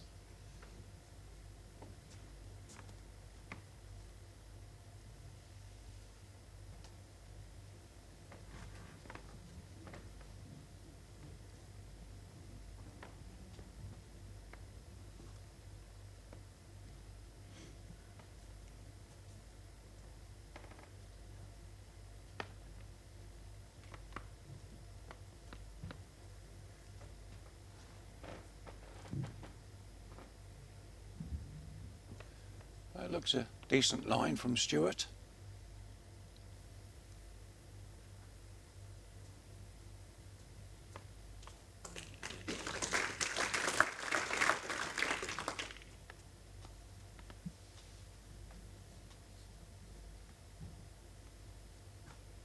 Very easy delivery from Greg Harlow. He doesn't play outdoor balls, he just plays indoor. Takes a good rest during the summer. It's worked for him. Looks like he's going to be world number 1 for next year. Yes, currently there's only a 1 point difference between them. And when the points are adjusted at the end of the season,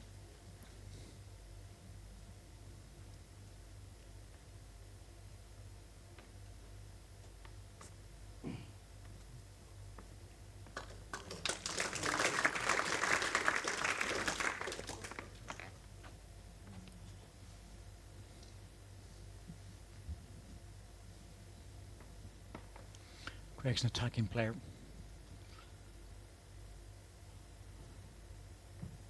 Doesn't play with a big heavy drive now. He plays controlled weight a lot of the time, concentrating on getting into the target. Yep, 1 cleans the whistle. Could have been better, could have got the jack. A bit unlucky to go through the gap without getting more than that.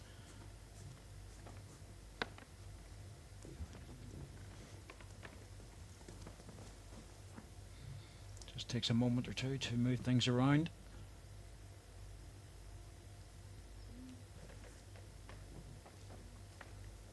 Oh, Stuart's not happy with that one, so there's something wrong with it. Let's wait and see.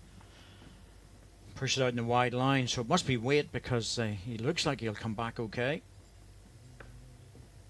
I What do you think? That's better than what he expected. Certainly very good, despite a bit of face pulling there. I shake of the head. That's the problem. When you let one go like that and you're not happy about it and it ends up close to the jack, that's not a good sign.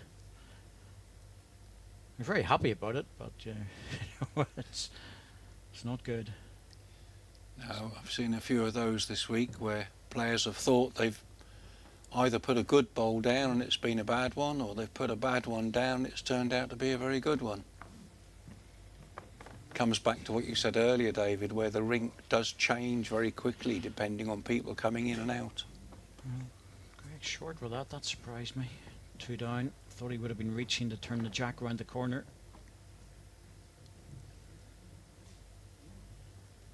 Certainly not an easy third ball, but I expect Stuart to be close.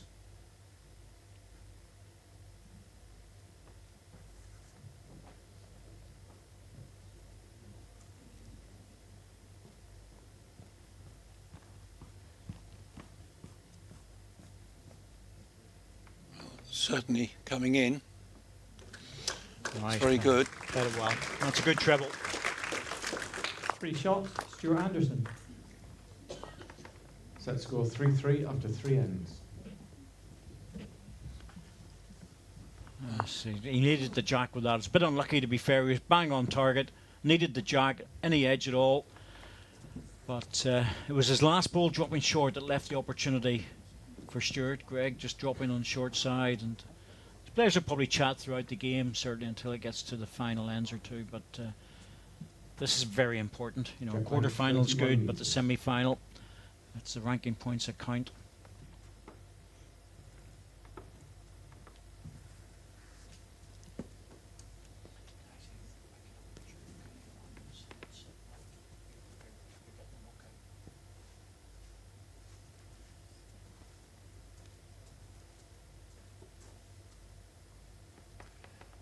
Stuart dropping a little bit short there.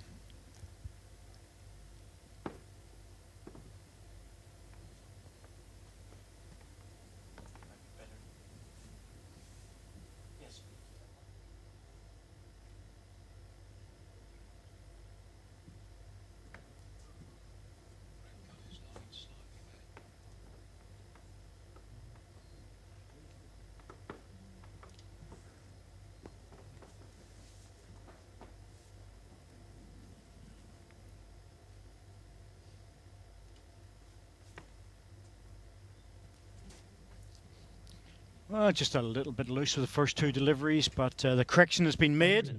That's the important bit.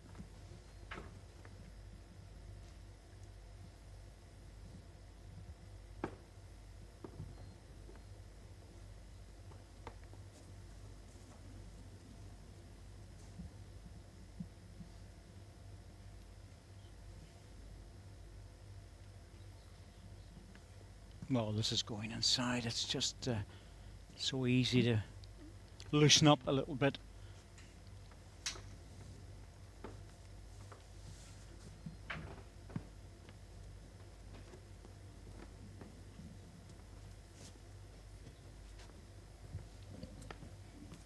Yeah, just coming in very well. 2, Mike, please. Yes, 2 green. Well, it's 2, but it's you My know, bowls, how short, please? Stuart being more Last ball worried is about the line 2.5 than anything feet short else. of Jack eye. The other one was 2 feet. He's a very good line player, Stuart Anderson, and doesn't miss the line very often. He's been inside each time. You know, it's a little bit wider. Well, the last ball would have eaten up a foot of weight. Greg taking a good, nice wide line here. It's a good swing on that hand. Yep, all the way. Just gone through slightly. 1 red. Very hard for us to tell on occasions just with the angles, that's all. But it's 1 to red, and Stuart Anderson really looking to follow that.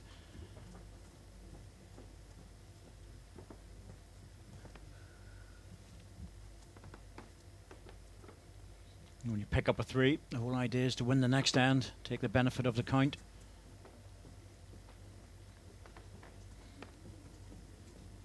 He's been under the line so far, and he has to go a bit wider. Certainly looks like the height's better, but has he got the weight? The trouble with this is you drop the weight very easily. That looks good enough. One green. Yep, it is. It's there.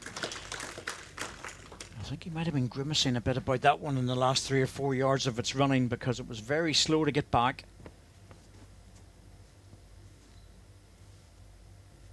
Similar ball for Greg. Drop inside, little touch in the jack as a bonus.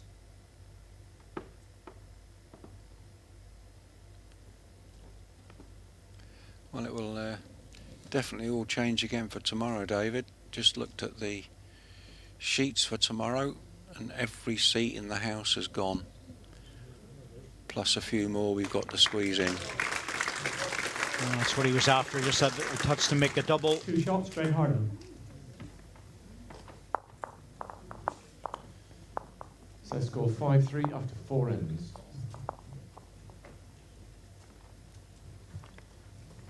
Greg pushed out a bit wider, just looking for that little touch in the jack to make the double. Good third, better fourth.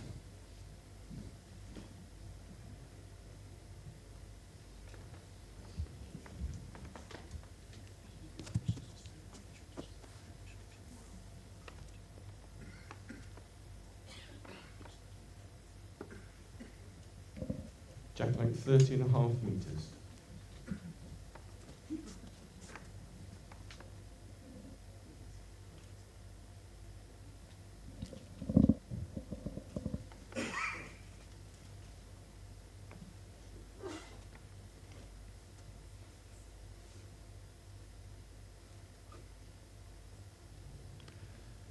Good line here, David.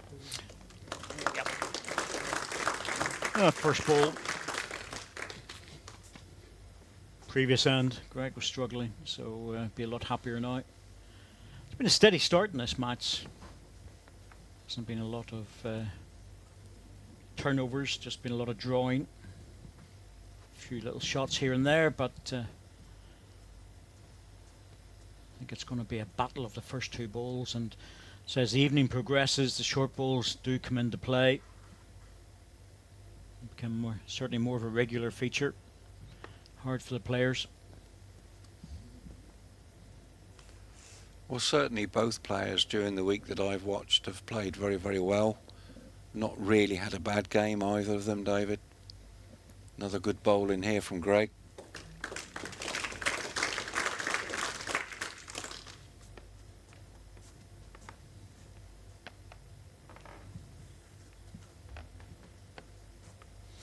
Well, he's stocking up after this one a bit more.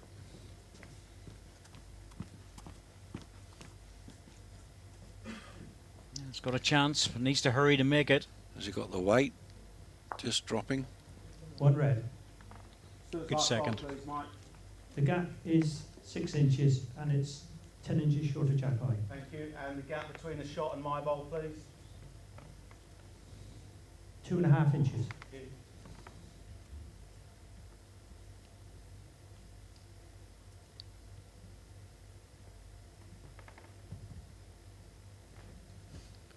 It's very good at this level where the players can adjust when they've asked for the gaps. Well, you know what angle to come in at if that's the case. The trouble for Greg on the forehand is he doesn't want the green ball. Touches that, it could fall down. Oh, goodness me. Well, May not have been the shot if it had have fallen, but it would have given Stewart another option, and as it's turned out, it's actually taken that option away from Stewart, so he's going to have to just draw this. If he wants to go early, he has to clean every ball out. All 4 will have to disappear, so no guarantee of that happening when you've got 1 against 3. Better to just try and draw it in.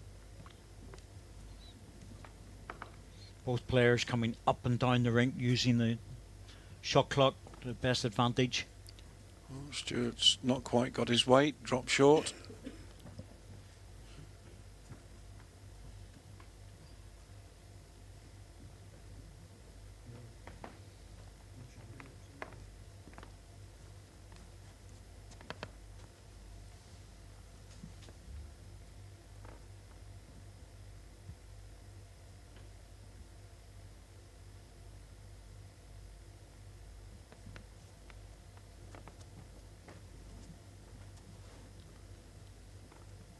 Nice wide line from Greg here.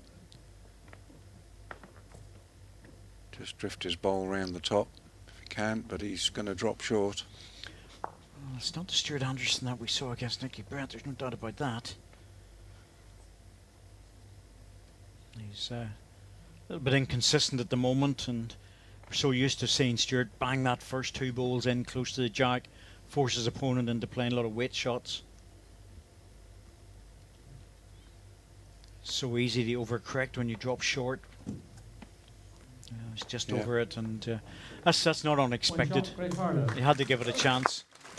Well, it's 1 to Greg, and he's in control at the moment. Set score 6-3 after 5 Just ends. looking at Stuart's body language, isn't really the most positive at the moment when the way he's playing. In the meantime, Greg has just been doing this, just dropping balls in, keeping the pressure on.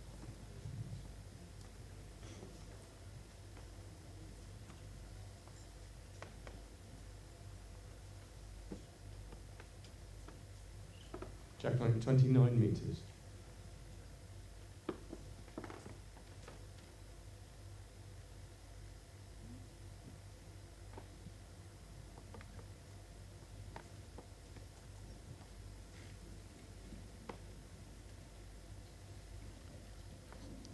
That's a decent line from Greg David. Looking just a bit short. Gets a funny little run there. There's just a little dip in the carpet. That ran on about 3 15 inches inches more and then fell against the bias. Probably brought it in total about 6 inches closer to what it probably should have been. Just a little characteristic what we've noticed. Stuart needs to start getting these first 2 balls going. This is better. On green.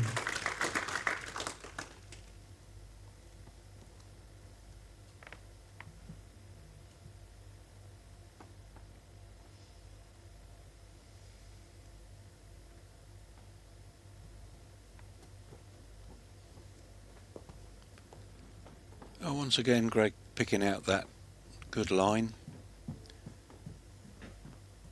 He's got his weight right, but it looks like he's just pushed it slightly, perhaps. No, he's outside it because Got it. you could just sort of see the way he was playing that on the high side to come back in. The first ball was good, just didn't push it through. But the trouble there, Richard, is if you go slightly narrow, you've got absolutely no chance. So you're always coming in on the high side.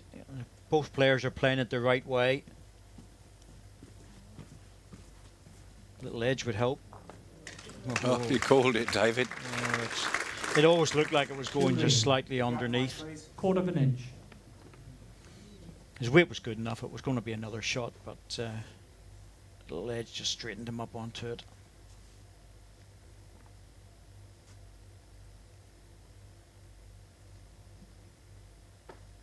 I was going to say, Greg, you better turn that ball because he was playing the wrong bias there. Well,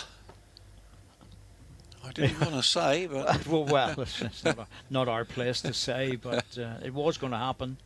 I can see that again. He's having a little push at the ball. Yeah, take one out. You know, it's damage limitation there. Either get the front ball onto the jack or get the back ball out. But it's very rare to see a player getting ready to play a ball and then the last 5 or 6 seconds they just decide to turn it over. It would have been embarrassing, I have to say. Wouldn't be the first time you've seen it, though, David. I can think of a couple. There's been a couple of real favourite ones over the years, but generally speaking, the top players don't make that mistake.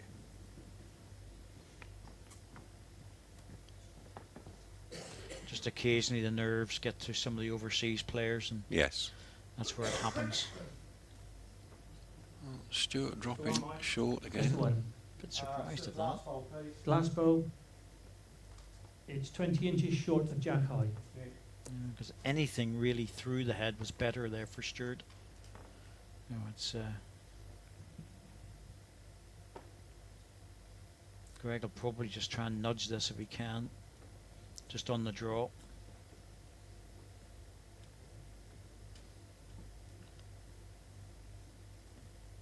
Very good at keeping the shots down, keeping the opponent to singles. Oh, Nice. yeah, good second bowl. But yeah, you taught me that a few years back, David. It's not always about getting the shot. Sometimes it is about just making sure and keeping an eye on your score and getting a good second bowl in. What Stuart's looking at here, Time because out called. he's only 3 behind and he's lined the Stuart shot. has 4 timeouts remaining. See, has he got a back ball there that's lurking around deep? Wants to bring it into play. Need to see that. Well, he was eyeing up Greg's front bowl for a plant. Well, if there is a back ball, we can't see it at the moment, but if there is, then he's maybe looking to try and develop this into 3, because it's hard to add another. Yep, he's going Well, for he's it. looking for something, so That's what he you must be right, David. Yeah, he must be looking for that. And no change, just the one. 1 shot, Stuart Anderson. Set score 6-4 after 6 ends. Never easy. Half ball would have done. He could have run through as well. But it's this is more like the Stuart Anderson that we're used to. Getting that first 2 balls in, keeping the pressure on. Interesting choice of shot, the last ball.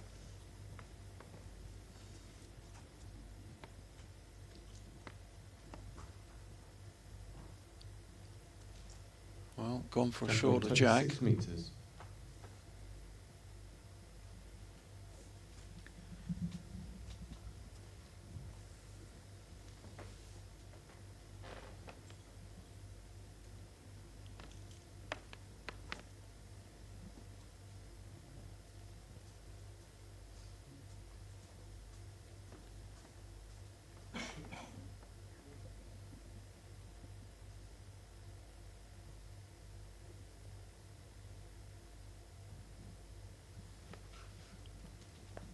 Greg pushing it out again.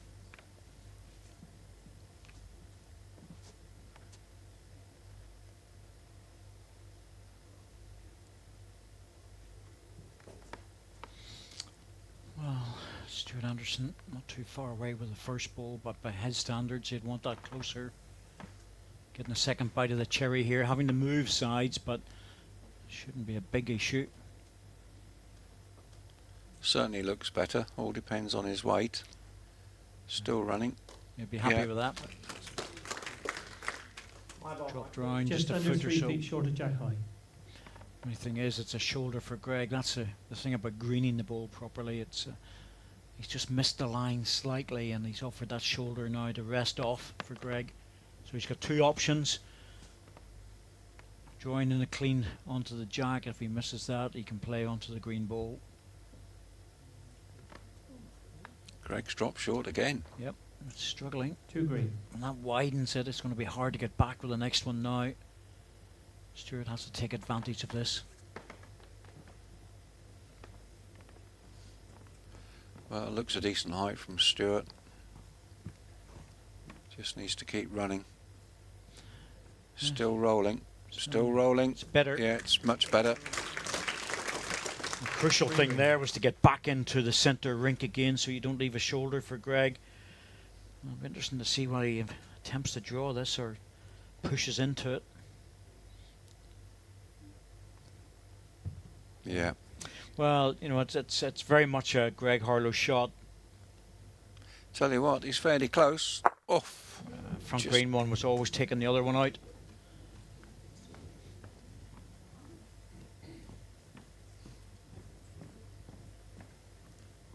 One green. It's all about damage limitation in situations like that.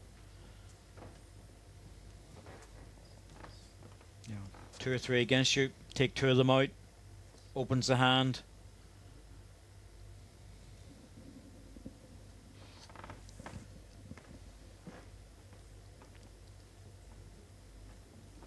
Oh, Stuart just doesn't look the I same. tell you what, he's dropped that one. Yes, well, he just needs to get in front of the Reds. That's all he's interested in. He just looked under the line, but his weight was good. Just a bowl narrow, that was all. It just looked a tighter line, but still a very good bowl, and it's counting. What he was worried about was leaving a wide catch for Greg.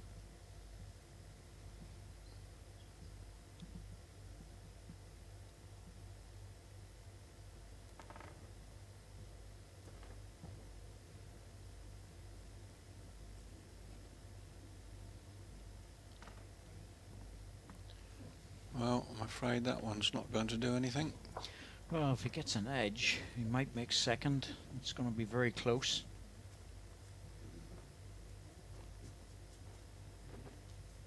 Stuart's asking for the 2.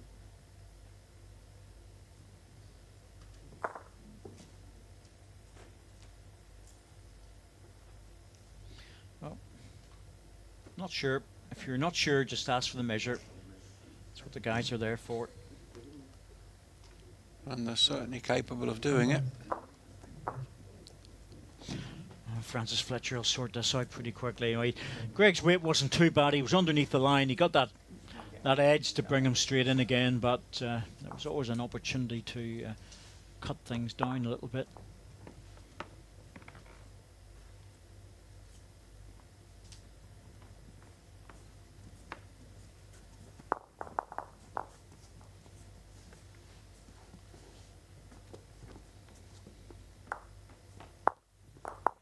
Wow, that's red.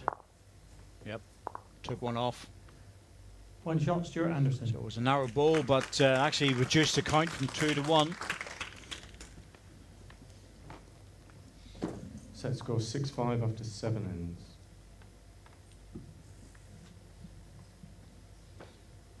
Stuart's last ball, tucking in behind the jack for the single.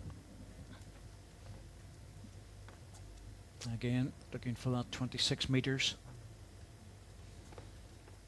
Jack length 25.5 metres. Pretty close to it.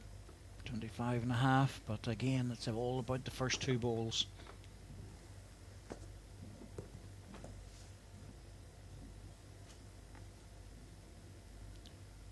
His height's pretty good. This one looks very good.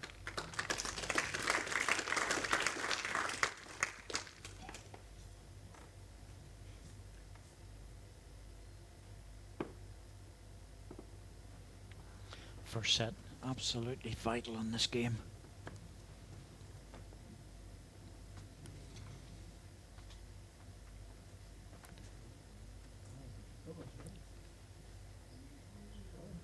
Oh.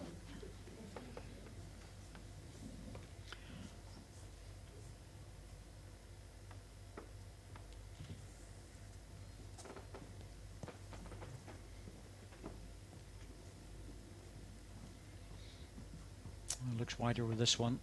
Just that little bit extra now. Have you given it the extra push as well, Stuart? A little bit wider, travels further. It's not Just the 1. just the 1, but This side. might still tempt Greg to play through it. You can still draw away at it. It's only the 1 in it, but it's just the way it's sitting, it's very tempting.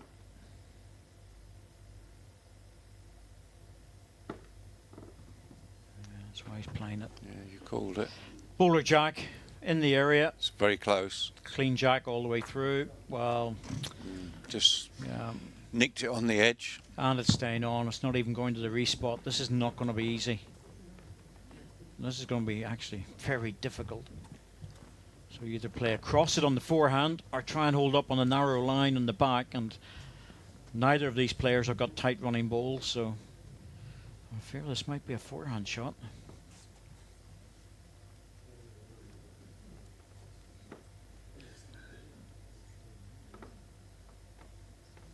Hello, bit of a disturbance. Yeah, Greg put his hand up there as well, just to indicate that shot clock needed to be stopped.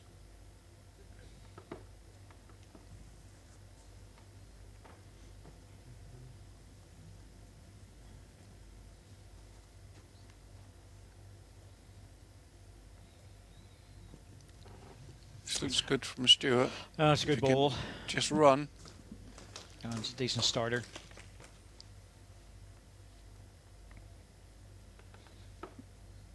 Greg going down the narrow side. Wow. Well, he plays across the line a little bit, Greg, on his backhand, so you probably artificially try and hold this up. That's a long time before it starts to break. So he was happy enough to play it. And it's just going to hang on to the green ball. Yeah.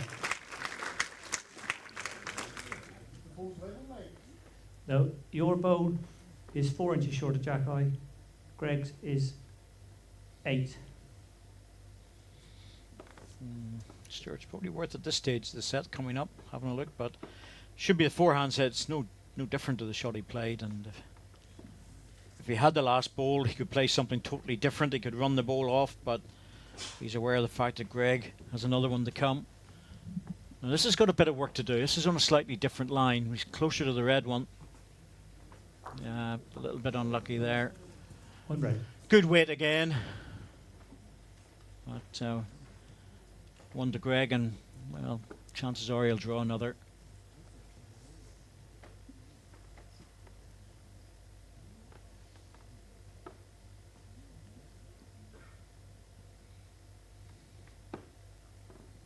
This is important. 2 here gives him a nice little buffer going into the last end. Well, he's certainly trying. Has he got the weight? It's just dipping away a bit further as well. 1 shot, Greg Harlow. So 1. Well, that keeps Stuart in with a chance, but Set score 7-5 after 8 ends.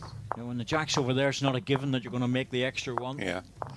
Well, one of the things you said back there, David, was when Greg played that hand, you said he artificially held it up.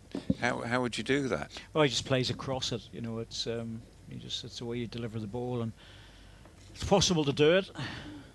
He was on the inside edge and just artificially affected the ball's bias, so it draws at the 3/4 point instead of the 2/3 point. Jack length 31 metres. All the players can do it. It's all just a matter of reading the technique, that's all.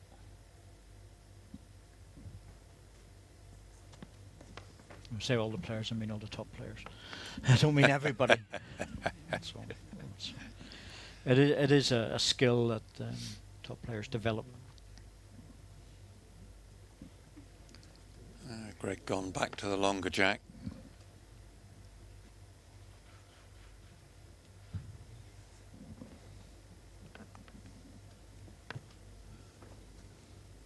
Didn't look happy with that. Just grimaced a bit when he let it go, so he knew the line wasn't right, irrespective of the weight. Sneaked past, but he knew it wasn't there.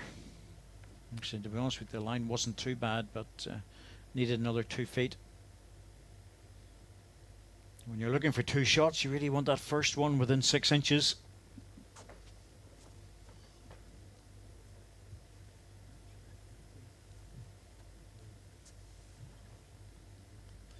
A better one from Greg.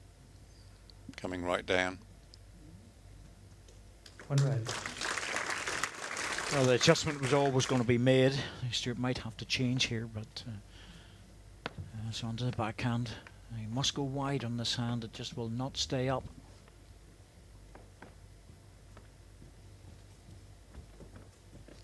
Oh. He needs the ball, not the gap. He needed a contact on the ball just to straighten him up onto the jack, and that's going to be slightly problematic for him. He's been to his 3rd ball. He's not holding the shot, and he needs to. Greg looking for the green ball on this one for the cover shot. He's already holding a very tidy set lie.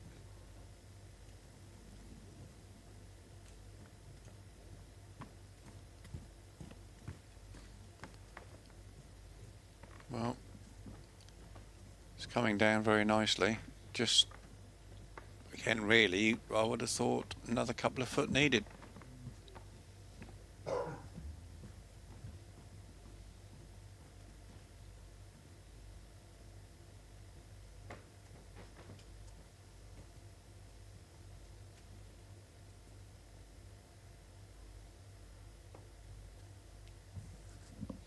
So similar ball for Stuart Anderson, looking to turn the jack round the corner. Must be up, has to give it a chance. Oh dear. Well, he wasn't making jack high, and he stopped after that. He must have thought that was better than what it turned out. And the only danger here for Greg is that back bowl.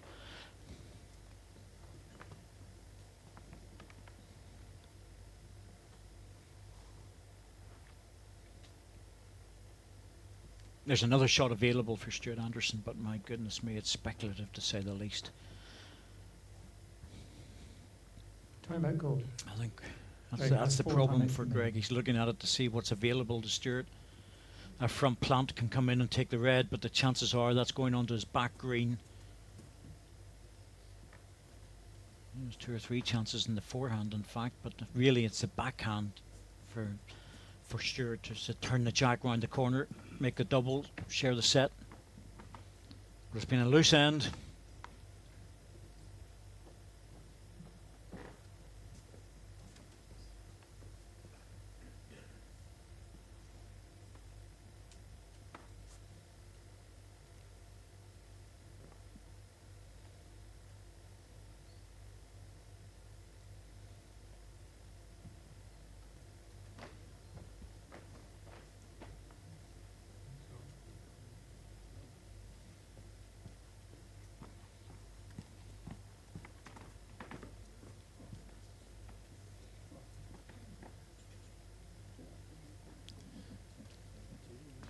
Well, that forces Stuart into playing a perfect bowl.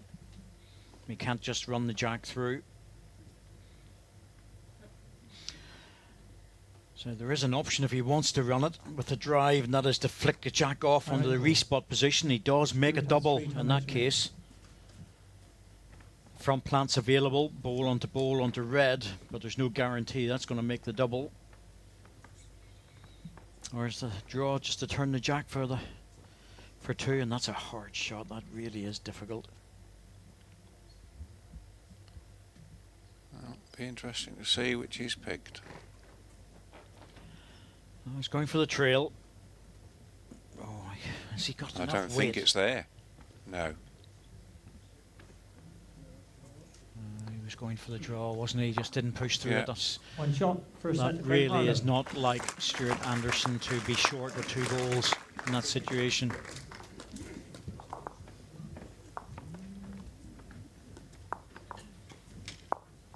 You know, that's a shot ball to stay there the whole time throughout the next 5 balls, and really that's Stuart Anderson just not the same player at the moment with the green balls as he was with the red.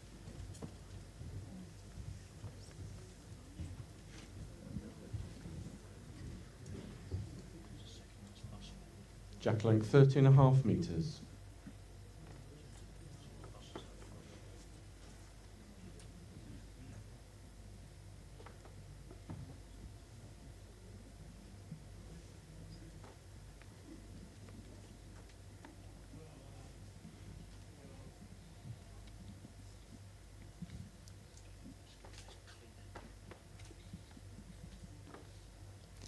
So Craig Harlow, having won the first set, 8 shots to 5, and a fairly scrappy first set, I have to say. The match has not really lived up to the expectations at the moment, and Stuart Anderson just struggling a little bit. Well, I think, like you said earlier, David, definitely neither of them playing as they've played On green. previously this week. But I still believe that's a lot to do with the timing of this match. The second game in the evening seems to be problematic in that the rink is definitely changing, and it changes throughout the match, so that doesn't allow for the very consistent bowls that you often see in the afternoon. Can't quite work out why that is, but it seems to be the case.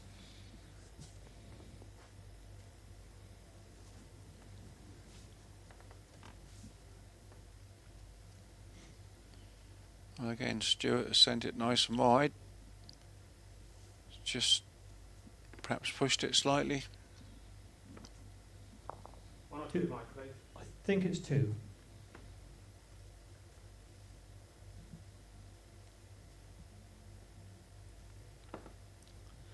Well, choices for Greg: little tap on his own ball or come inside for the 2 balls with the runner.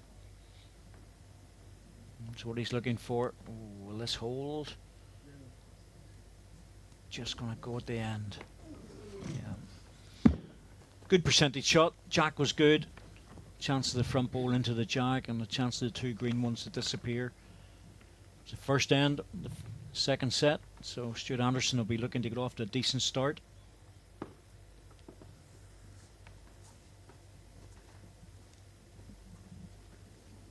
Well, again, it looks like a decent line. But I think he's dropped it short again, unfortunately.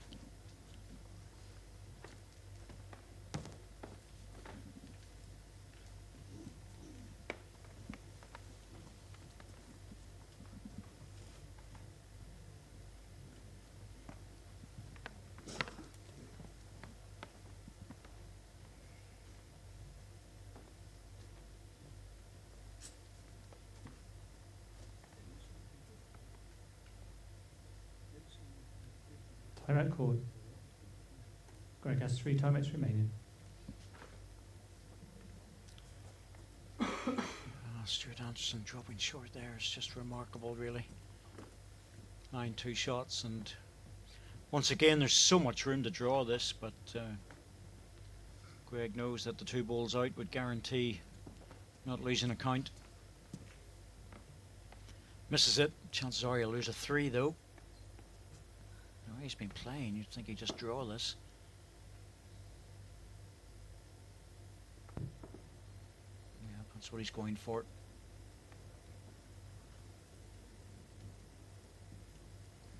Certainly not on a wide line.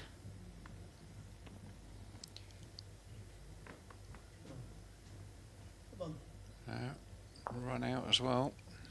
A little tap on the ball might have made a difference.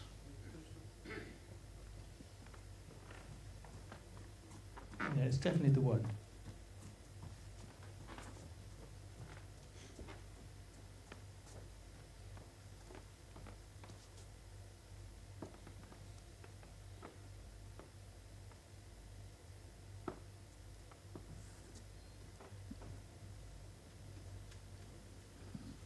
Stewart again sending it wide, looking for it to drift in nicely. But I think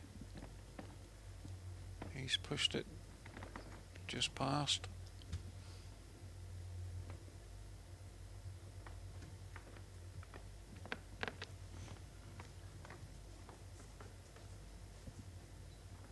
Oh, once again a very strange end, a loose end. Stuart Anderson played 2 decent balls, the first 2, the next 2 really just not like him. Normally would bang 2 more in there. But, they'll just chalk things up, move it around, make sure that nothing is disturbed. I think they can get the measure down for the second green without too much trouble. Take with a short red one away, I would have thought. Yeah. Yep, don't need that. I think there's enough room. Yes, there is enough room to get in there, but they're going to measure for the first shot just in case. Oh,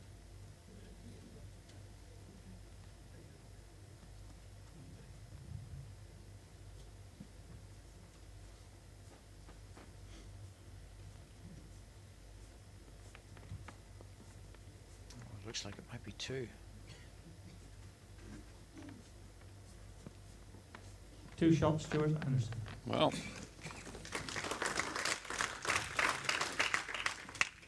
he got away with it then.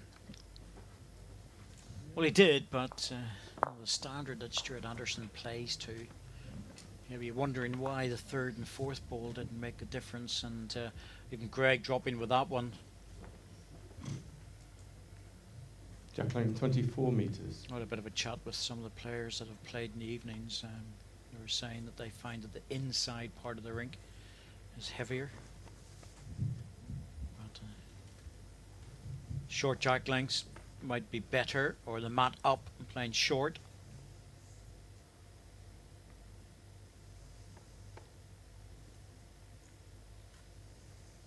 Thing is, it is a good rink. It's swinging back well. It just has this very weird characteristic of dropping weight.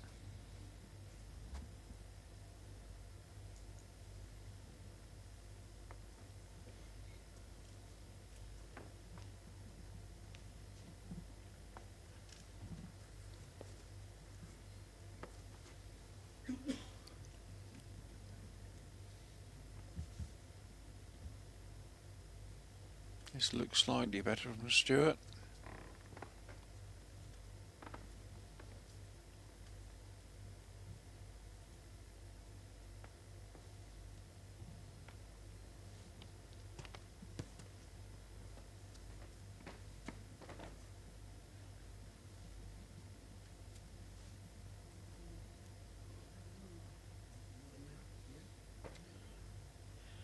Once again, the guys aren't finding the centre rink, and that's just very odd. It's very it's close.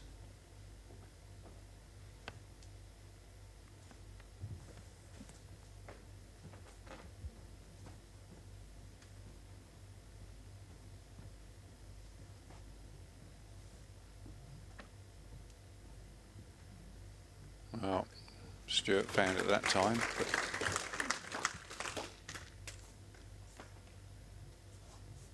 1 or 2, Michael? 2.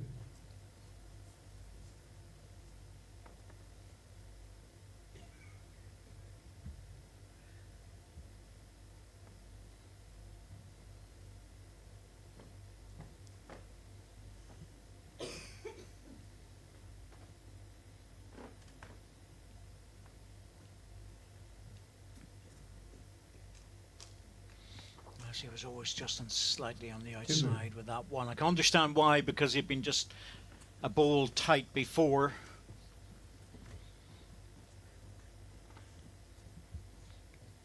Situations like this, you normally feel that Stuart Anderson's going to bang one right on the jack and to secure a decent single. At this stage, he's not guaranteed anything.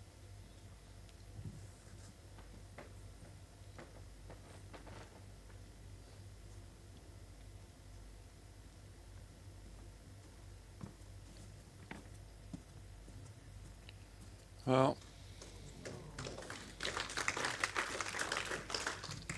Good ball. Hidden in around the corner. 3 green. He would have preferred it to be in front of the jack, but he'll be very happy that it's there. Greg Harlow will certainly be reaching this. He's got a good percentage shot on. Just see if he plays a narrow line with more weight. Well, he's going for the draw. he's going for the draw. That's interesting. Well, he's that sort of player, you know, he's a confidence player, but everything has to be right about this one. Yeah, you know, he pushed it out, took a risk. Certainly making its way back, but any extra weight on that, it would have stood up a little bit longer. 2 shots, Stuart Anderson. Yep, took one off. Set score 0-4 after 2 ends.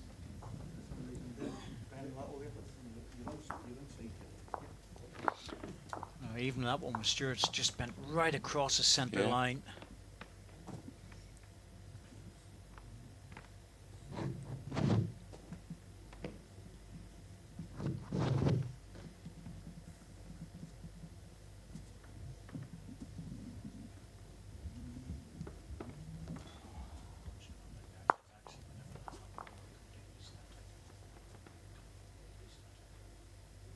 Jack lane 25 metres.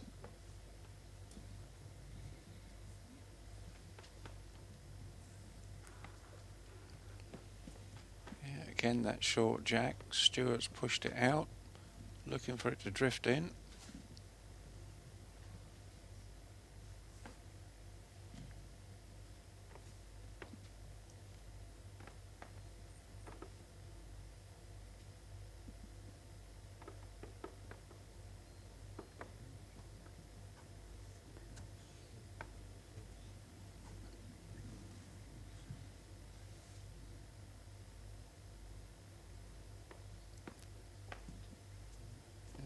Snags the first one there. I played that slightly on the outside of the mat just to guarantee it coming back.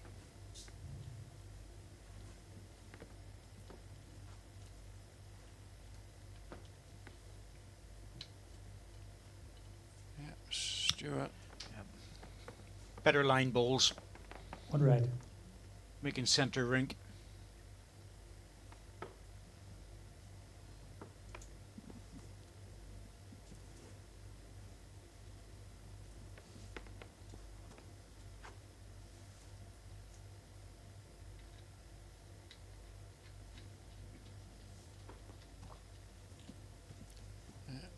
Not too far away, but Greg just sort of slid past.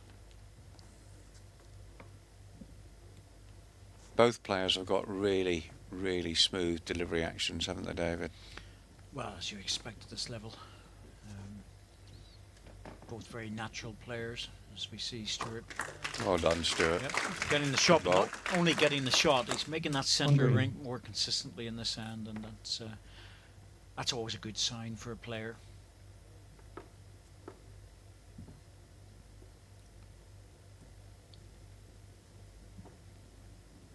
This is different. A little bit on the inside, a bit extra weight on it. Yep. Didn't push through, but that was the idea. I'm sure to be conscious of the fact that this jack could whiz over to that side. Choices. If he plays the backhand, he could leave a shoulder.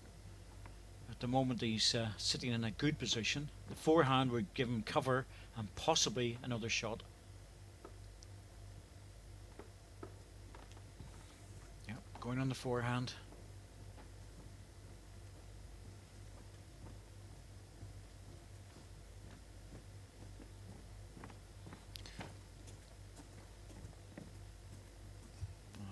That's a good ball. Very good ball, David. Yeah, clever ball. Well, he saw what he had to do. Most of the players do. He knew the cover ball was needed, but at Just the the same one. time, give it a chance. You know, it's only the one shot. You know, it could go wrong for Greg. Just a good draw in, little turn of the jack if he can make it. Rest the ball off. That's what he's after. Doesn't want to get the inside of the green one. Oh no, has that made any difference? Don't One think shot, so. Stuart Anderson. No, just the one. Played it with such good weight, he was only going to lose a single. Set score 0-5 after 3 ends.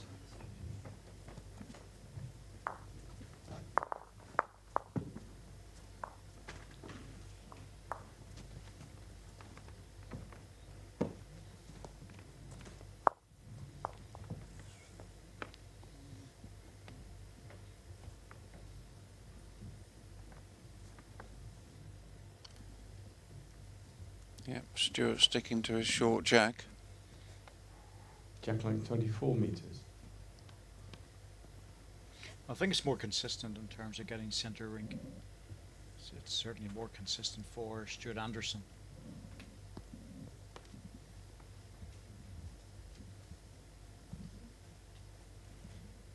That's all he's interested in at the minute is his own game.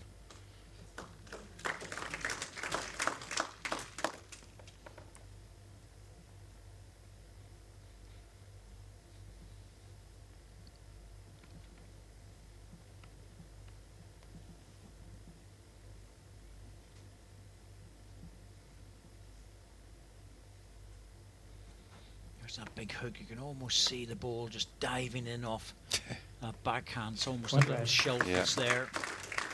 It's certainly a characteristic of the rink, no doubt about that. I'm sure it's not sure about this. He's waving at it. Yeah. It's very rare that you see Stuart Dropped. Anderson just play a ball where he doesn't get it away perfectly. What was the call? 1 red. He knew that wasn't right.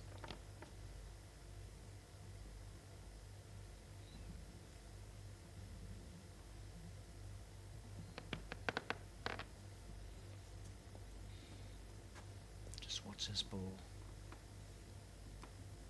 Yep, that's the early kick now. Just hasn't pushed through it. Dropped his weight off though, just going to drop short. You can see it just where the breaking point is, yeah. whether it's going to go short or heavy, because the breaking point comes much later and it dives quickly. That's a nice line. It's all about weight now to get back to centre rink. Just over the weight, but he's made the centre, so giving himself position.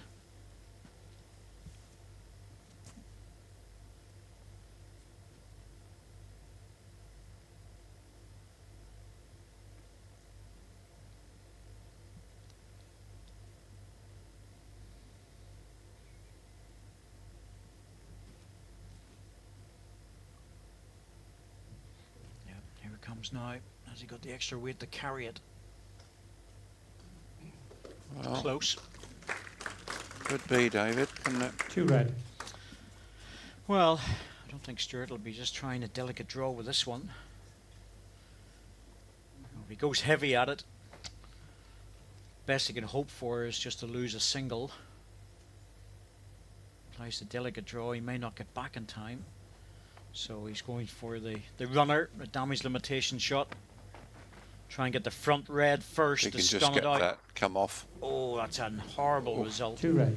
Oh, that is a shocker. Oh dear. Uh, Well, the angle looked good to get onto the jack to get something, but instead of reducing things, he's given Greg a lot more room to make the treble. In the context of this set, that is considerable. well, he's greened it well. Swinging in now. It's a It doesn't. straightforward third shot, I would say. Yep. 3 shots, Greg Harlow. Yeah, that was a terrible result that Stuart Anderson managed to get out of. Interested to see this again. Let's just see what he hits. 3-5 after 4 Yeah, ends. he just got the top edge, took his Yeah. own out, clean as a whistle, and through the gap. Yeah. It's almost like a trick shot, that. But he's lost 3. Not a trick that he was wishing for. No, it's just one of those things that happens, but it was a costly one. Very costly at 3 shots.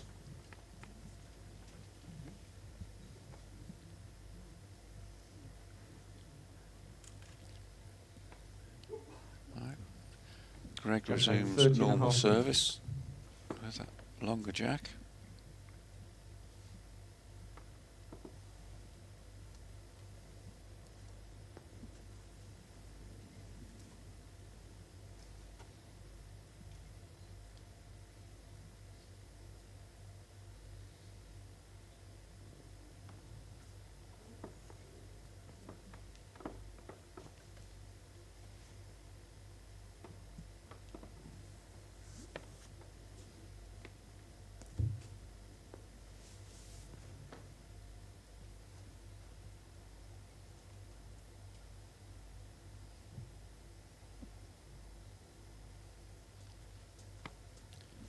A decent Agree. line from Stuart.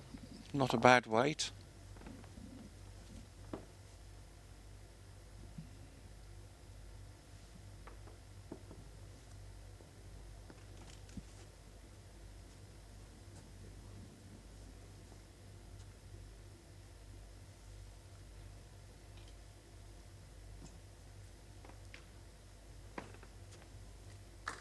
And red.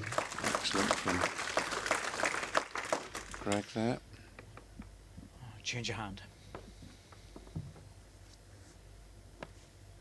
Just making sure you reach through. Greg's swinging the arm. He knows it's a little bit heavier. So he's trying to make sure he pushes through it. This one's toiling a little bit. Yep. Didn't get through it. What's the last ball, please, Mark? It's 3.5 feet short of jack high. No, it's easily beatable. No back position for Stuart, even though it looks like he's probably going to have to attack this.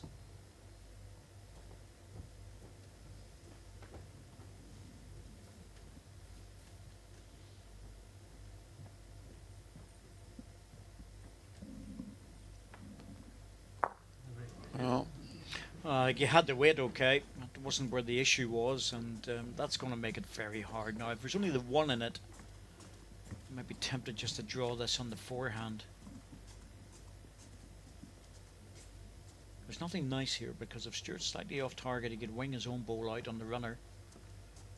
And he is 5-3 in front. Doesn't want to lose another count. Well, he's going for it. He's going for the Clean jack. It's risky on his own green one. Oh, Yeah, bye-bye. There it goes. That was where the risk was. That's why I was thinking he might just try and draw a good second. Now he's in trouble. One ball on the rink. Greg, 2 red. line 2. We'll add another. He could be on the back end of 2 trebles here. It's not like Stuart. Normally he's quite measured about those sort of shots.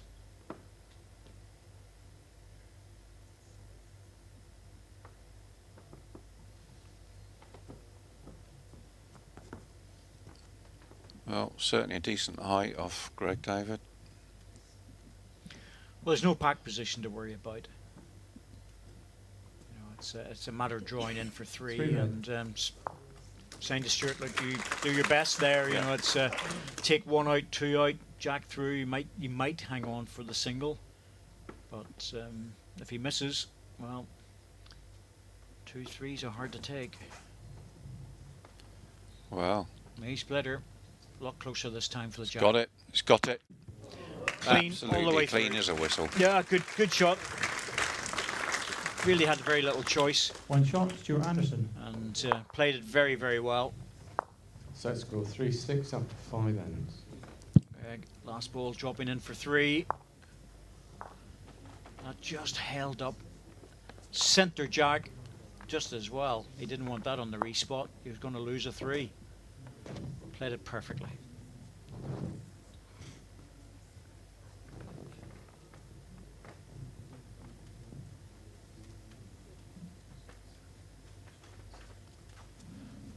Straight away, goes back to his Jack length 25.5 metres.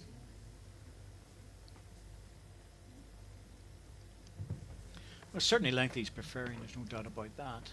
But bear in mind that he did lose the 3 shots. The last time coming this direction on the short jack length, so nothing guaranteed about it. Oh, that's not a good opener.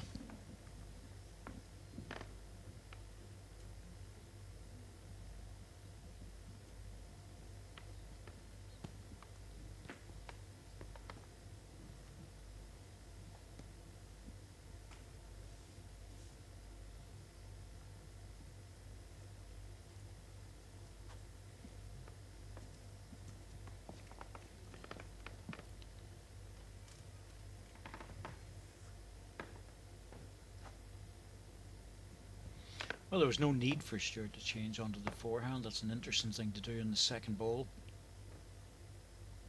He certainly made the correction. Absolutely. That's good stuff. Certainly.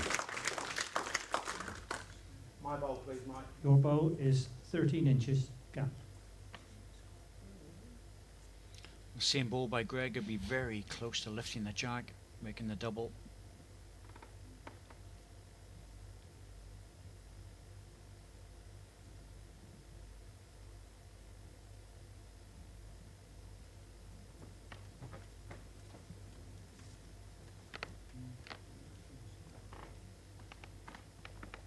There's that heavy kick across.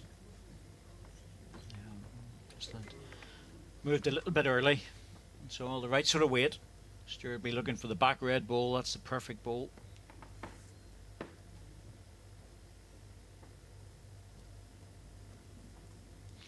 Balls away. Greg's herring down the rink, making sure that he doesn't need a timeout. Yes, this is good. Stuart's good here. That's Good what he win. wanted. Good ball. 2 shots and cover. So it's a forehand runner for Greg, or the perfect draw on the backhand. Forehand runner, well, gives him options if he can spread things out. Right on the inside edge, front inside edge of the mat. That's to hold the ball up on the line. Well, see how it goes. Need to see it. There it goes. Yep. Oh, took the edge. just caught the edge of the green there, chopped it in.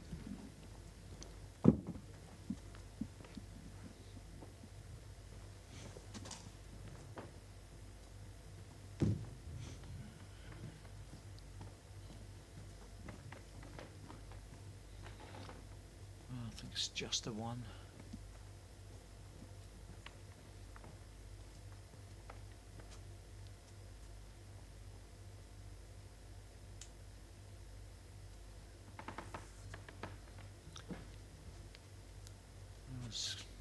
It was a good ball by Greg. He was getting right into that front short ball to move the jack through. Just got the edge. An unfortunate result. He wanted to push into it, but more signs of Stewart in this end. He's played 3 really good balls this end. It's more like Stewart. Last ball, jack high, thereabouts. It's just slightly past. He was brilliant in the World Singles and very unlucky to lose in that, and he's certainly played a lot better the second set.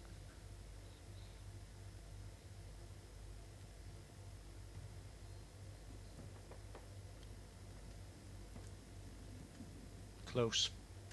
Very close. It's coming well. Yep, got it.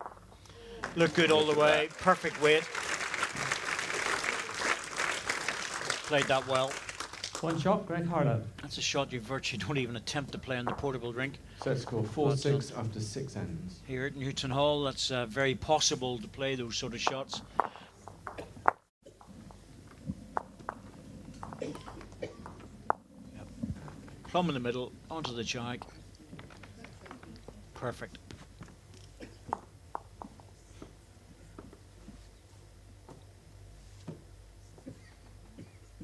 That was a good end for Greg. Get out of that. He was in a lot of trouble.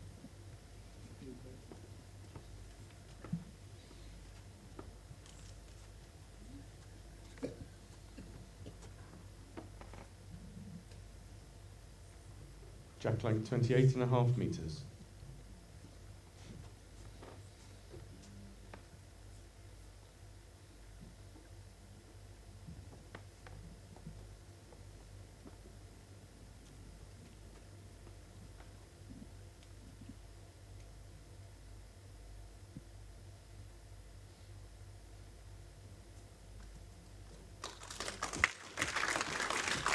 Oh, There's that wee funny run again. I just saw that on there. Yep. On the camera there, David. We've seen it a number of times today, just where the ball's fallen into it and straightens up another inch or so, and it would have dropped back against the bias.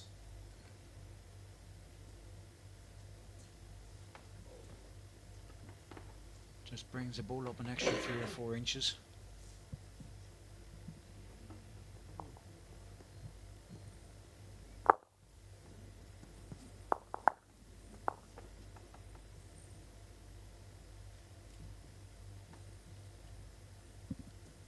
Well, he looks fairly good again. Just dropping a shade, that's all. Again, it's making centre rink, that's the important bit. Hides the jack away.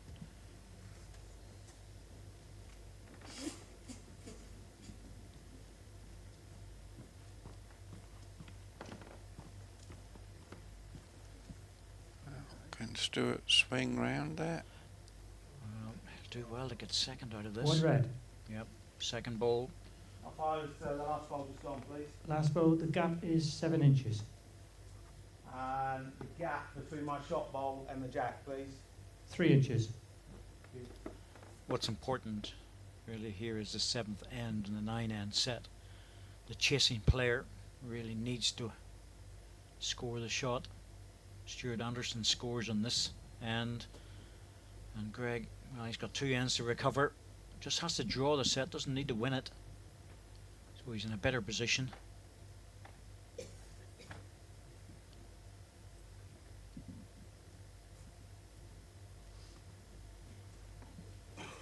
Still on the draw.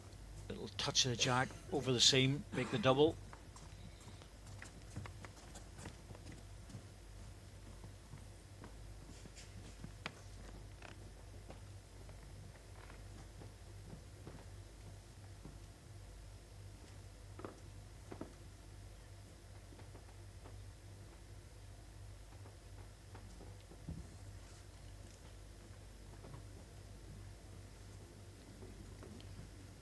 Stuart watching his line very carefully.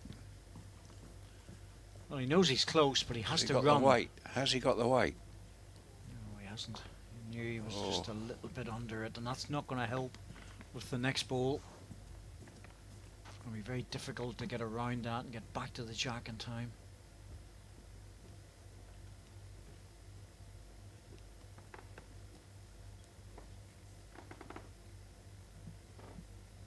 Safer shot for Greg on the backhand. The forehand, he could touch his own board onto the jack and move it. So he's moved onto the backhand. Yep, just coming round. You reckon that Stuart might have a pop at those front bowls?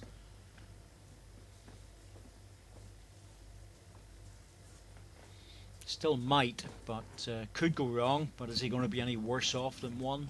Well, might be. Gets the wrong connection, he could be 2 down. Gets the right connection, he could be 3 up.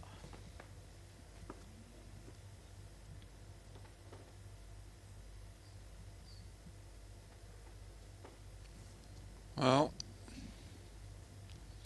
Yep, that's a risky one, but it's possible. He wants the front red one, not the he's inside going to one. cut.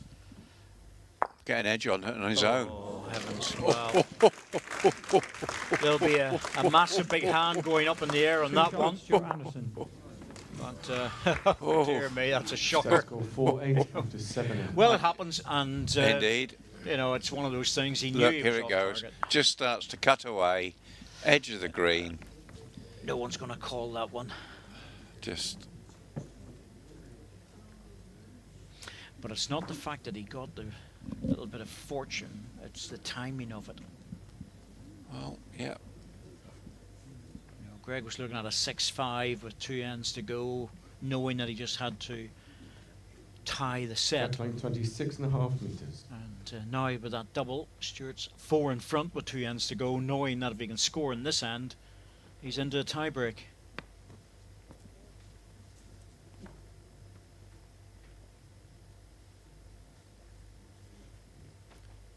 And he's picked a good one to start with, look.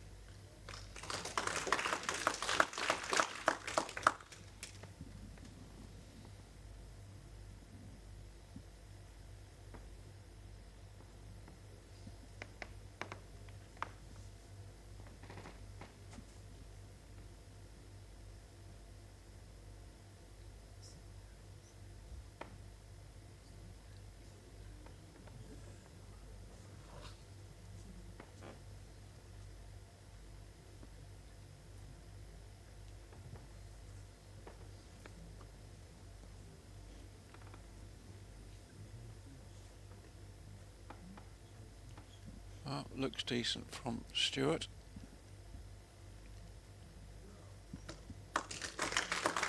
Two green. So the last bowl, please. The last bowl is 6 inches short of jack high.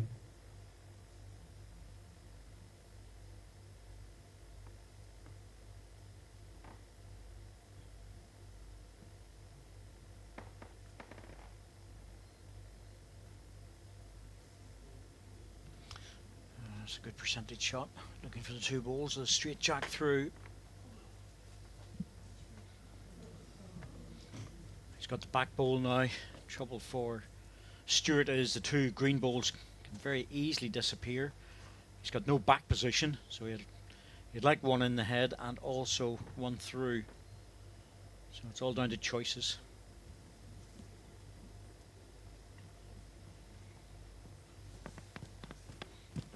Going deep, going for the cover, and it's sensible to do that because Greg's looking to score more than 1 shot.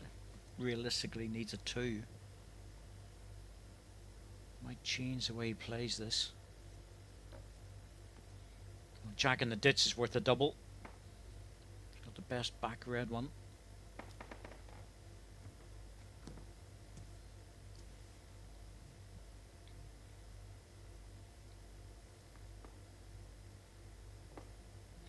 Really taking his time over this.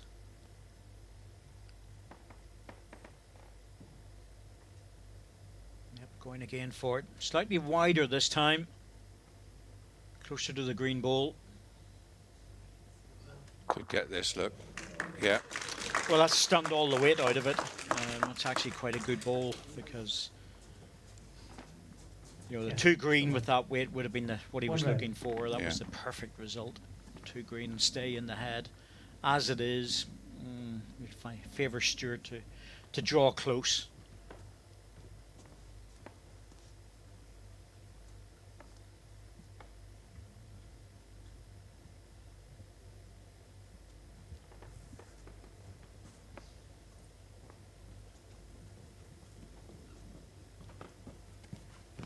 Well, he's certainly not on the wide line, is he? He just coming inside it. His weight was good. Yeah. Well done, Stuart. That wasn't easy. I'm just looking at these sideboards. They're certainly wide enough, but I'm just wondering would another 2 or 3 feet be better? Because it's very hard to get to those jacks. Very difficult. Just got the right man beside me to mention that. That's all. Thank you, David. Wow. I'm sure if the players have heard that, I'll be getting a list. Greg has 2 timeouts remaining. Although, having said that, this week, since the start of the tournament, there have been no less than at least 3 bowls that I'm aware of that have actually been delivered and clattered into the side walls, trying to get them wide. Just a thought, no more. That's all. Greg's looking at this and thinking, can he even hold up? I'm not even sure if he can, but he's also aware of the fact that 1 just really isn't enough. So he's prepared to play something else to try and get 2.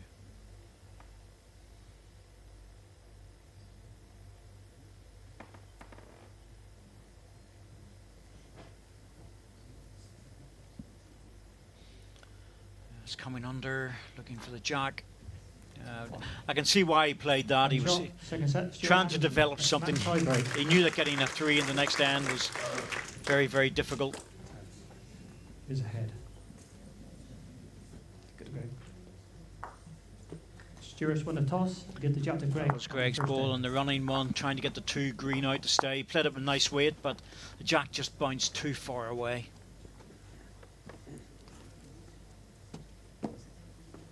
So, 3-end tiebreak.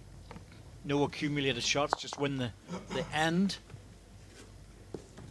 Stuart Anderson just signs that second set. He just played so much more consistent bowls and forced Greg into playing a few more runners.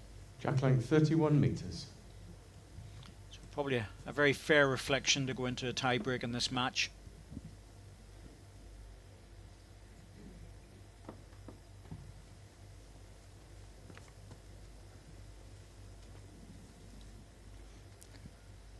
Here we go.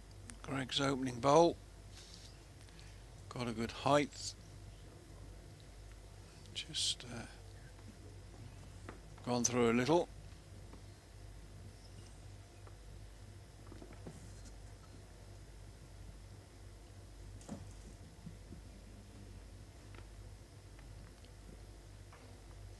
Well, I'm not sure about this one, David, from Stuart. Well, he needs to pick the jack up. Really, you know, it's got an edge, but he wanted to swallow it.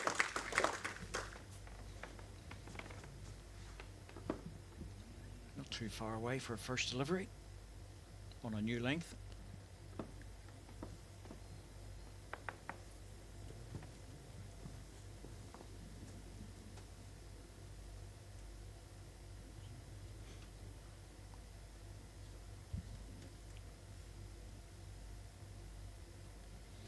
Trucking a little bit. On green. Wow. The green ball's just not close enough at the moment, so Stuart will be aware of that, and he'll be looking for a really good close shot ball. Now it is different tactics. It favours the more attacking player, but both these players are very attacking players, so tie breaks are always fascinating. Just have to remember that he only needs to score 1 shot. In tie break, it doesn't matter if you're line 3 or 4. Good shoulder for Greg to rest. 2 green bowls. Comes inside, he gets to the jack. Well, I think. Yeah. Yeah, just dipping a little bit under for Two weight. green. That's all, and I still think it's a draw for Stewart. You know, those two green balls could easily disappear, and he needs something closer. Probably change his hand onto the backhand. No sense in risking the forehand. Don't want to push the red one in.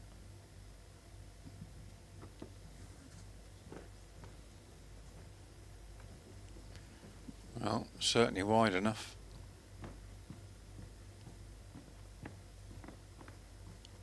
Here it comes now.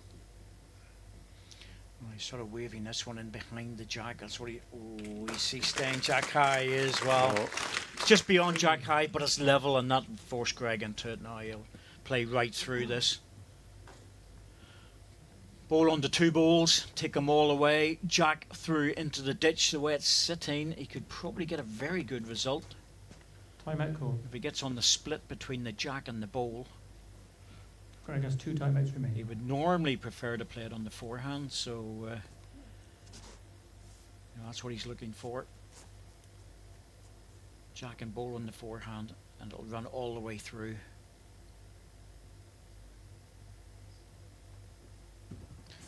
here he goes. Well, he's staying to watch this. He's close. Got the It's ball. very I think. close. Oh, he just got the ball. No more. Oh, pushed his own as First well. time, Stuart Anderson. Well, it was 3 shots before Yeah. that, so Stuart Anderson will take the single that he needs. But you know, front ball under 2 green was what Greg was looking for. Stuart needed a close one. He had no choice but to play in. Let's just see where. Oh yeah, he wasn't far away. He was just slightly on the inside.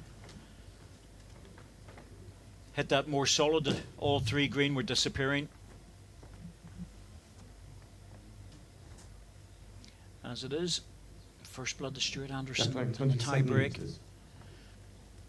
He's been given the jack by Greg, so Greg has the last ball.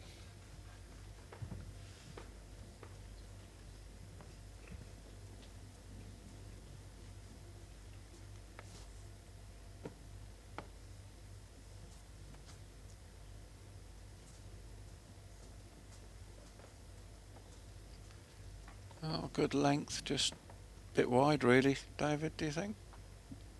Well, certainly on the high side, there's no doubt about that. But you know, it's.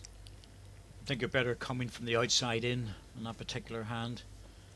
High line in towards a jack than trying to fiddle around looking for a tight line. Just dip under.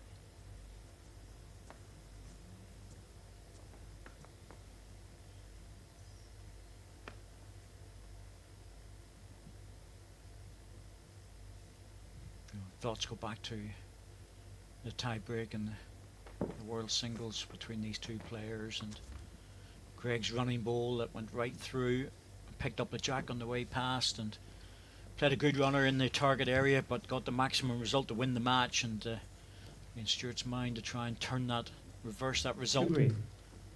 My ball, please, Mike. 2 Yes. feet short of jack high. It's been a different type of game. It hasn't been just at that standard, but still very tense.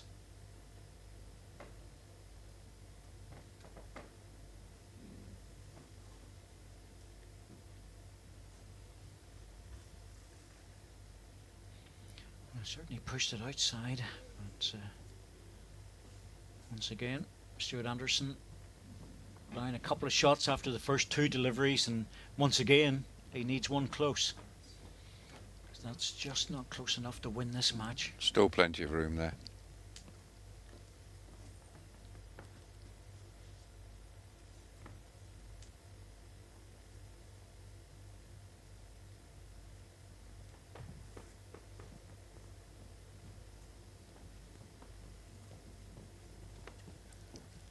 Well, this looks a bit. I was going to say looks a bit better, but Well, the line's good. It's just whether he has a weight to carry it to the jack, and he has. yes, That's excellent. yeah. That's what he needed. It's asking a question now of 3 Greg. inches. Does he play into this and open it up, and the chance that he might wing off one ball, or does he just try the perfect draw, or rest into it with a little bit of weight, punch the ball out, or turn the jack? 3 different options available to him, but all on the forehand. Yep, slightly inside line to try and punch into the ball, make a disturbance. If he gets a jack, he might bring it back to his own red. Wow. Well, that's certainly changed things a bit. Well, he was under, to be fair, but when you're under like that, there's always a chance of something happening. Didn't on this occasion, but Stewart will have to go deep, surely. He's got a good first shot. He's looking at what can happen to the jack. Timeout called. And he's got plenty of Stewart has 3 timeouts. timeouts remaining. Loads of timeouts. Take your time on this, Stewart. You could take 2 minutes for it. Still plenty of time. Either way, he's trying to see where he can best put the ball to stop Greg from scoring, and that deep red at the bottom of your picture is the first target. 2.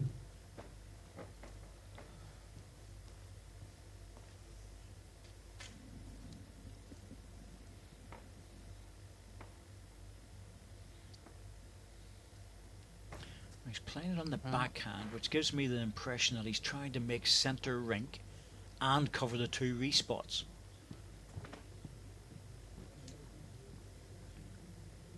See if he comes back where it goes towards the tee. Yep, there's the tee. Yeah, you called it right, David. And that's what he's doing. He's after the 2 respots. They're both covered with that 1 ball. So Greg has to either punch the ball out and stay, or punch the green ball into the jack. And hope that it doesn't go too far. Because if it goes too far, the respot is covered. I think it's probably quite similar to his last ball, to be honest with you. I think he'll try just that little extra push weight. Punch the ball out, maybe stay and run onto the jack. He's played this before.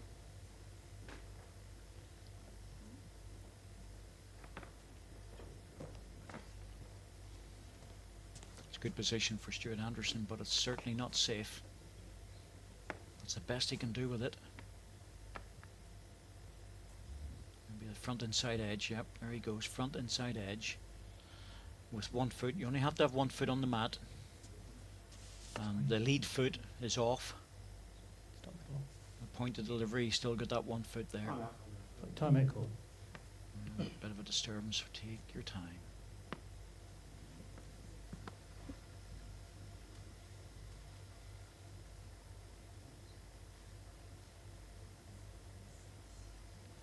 It's been that sort of game.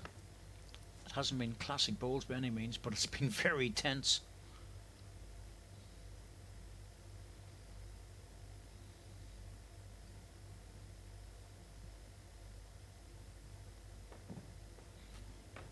Yep, he's just going for that runner. Very close to this. Tell you what, he's bending well. Very close. He just got the inside edge. That was a great effort by Greg Harlow. He just got the wrong side of it. Other side of the ball, he was stopping in for the shot. But his run in the International Open stops at the quarter-final stage. A competition he's won many times. But it's Stuart Anderson who takes the tie-break 2-0, and he'll be absolutely delighted to get to the semi-final. Reversed the match from the World Singles about 6 weeks ago, and that was the ball he needed. Really good close ball. Greg's last one just the wrong side of the green, 2 or 3 inches the other way. It would have been completely different. But as it turns out, he can be absolutely delighted. Greg Harlow took the first set, 8 shots to 5, lost it 4-9, and then Stuart Anderson won the tiebreak 2-0. So, 2 semi-finals to come up at the International Open. Jamie Chesney, who's playing very well indeed against Robert Paxton, and the local man Mark Dawes. This is his club against Stuart Anderson. Join us for the semi-finals.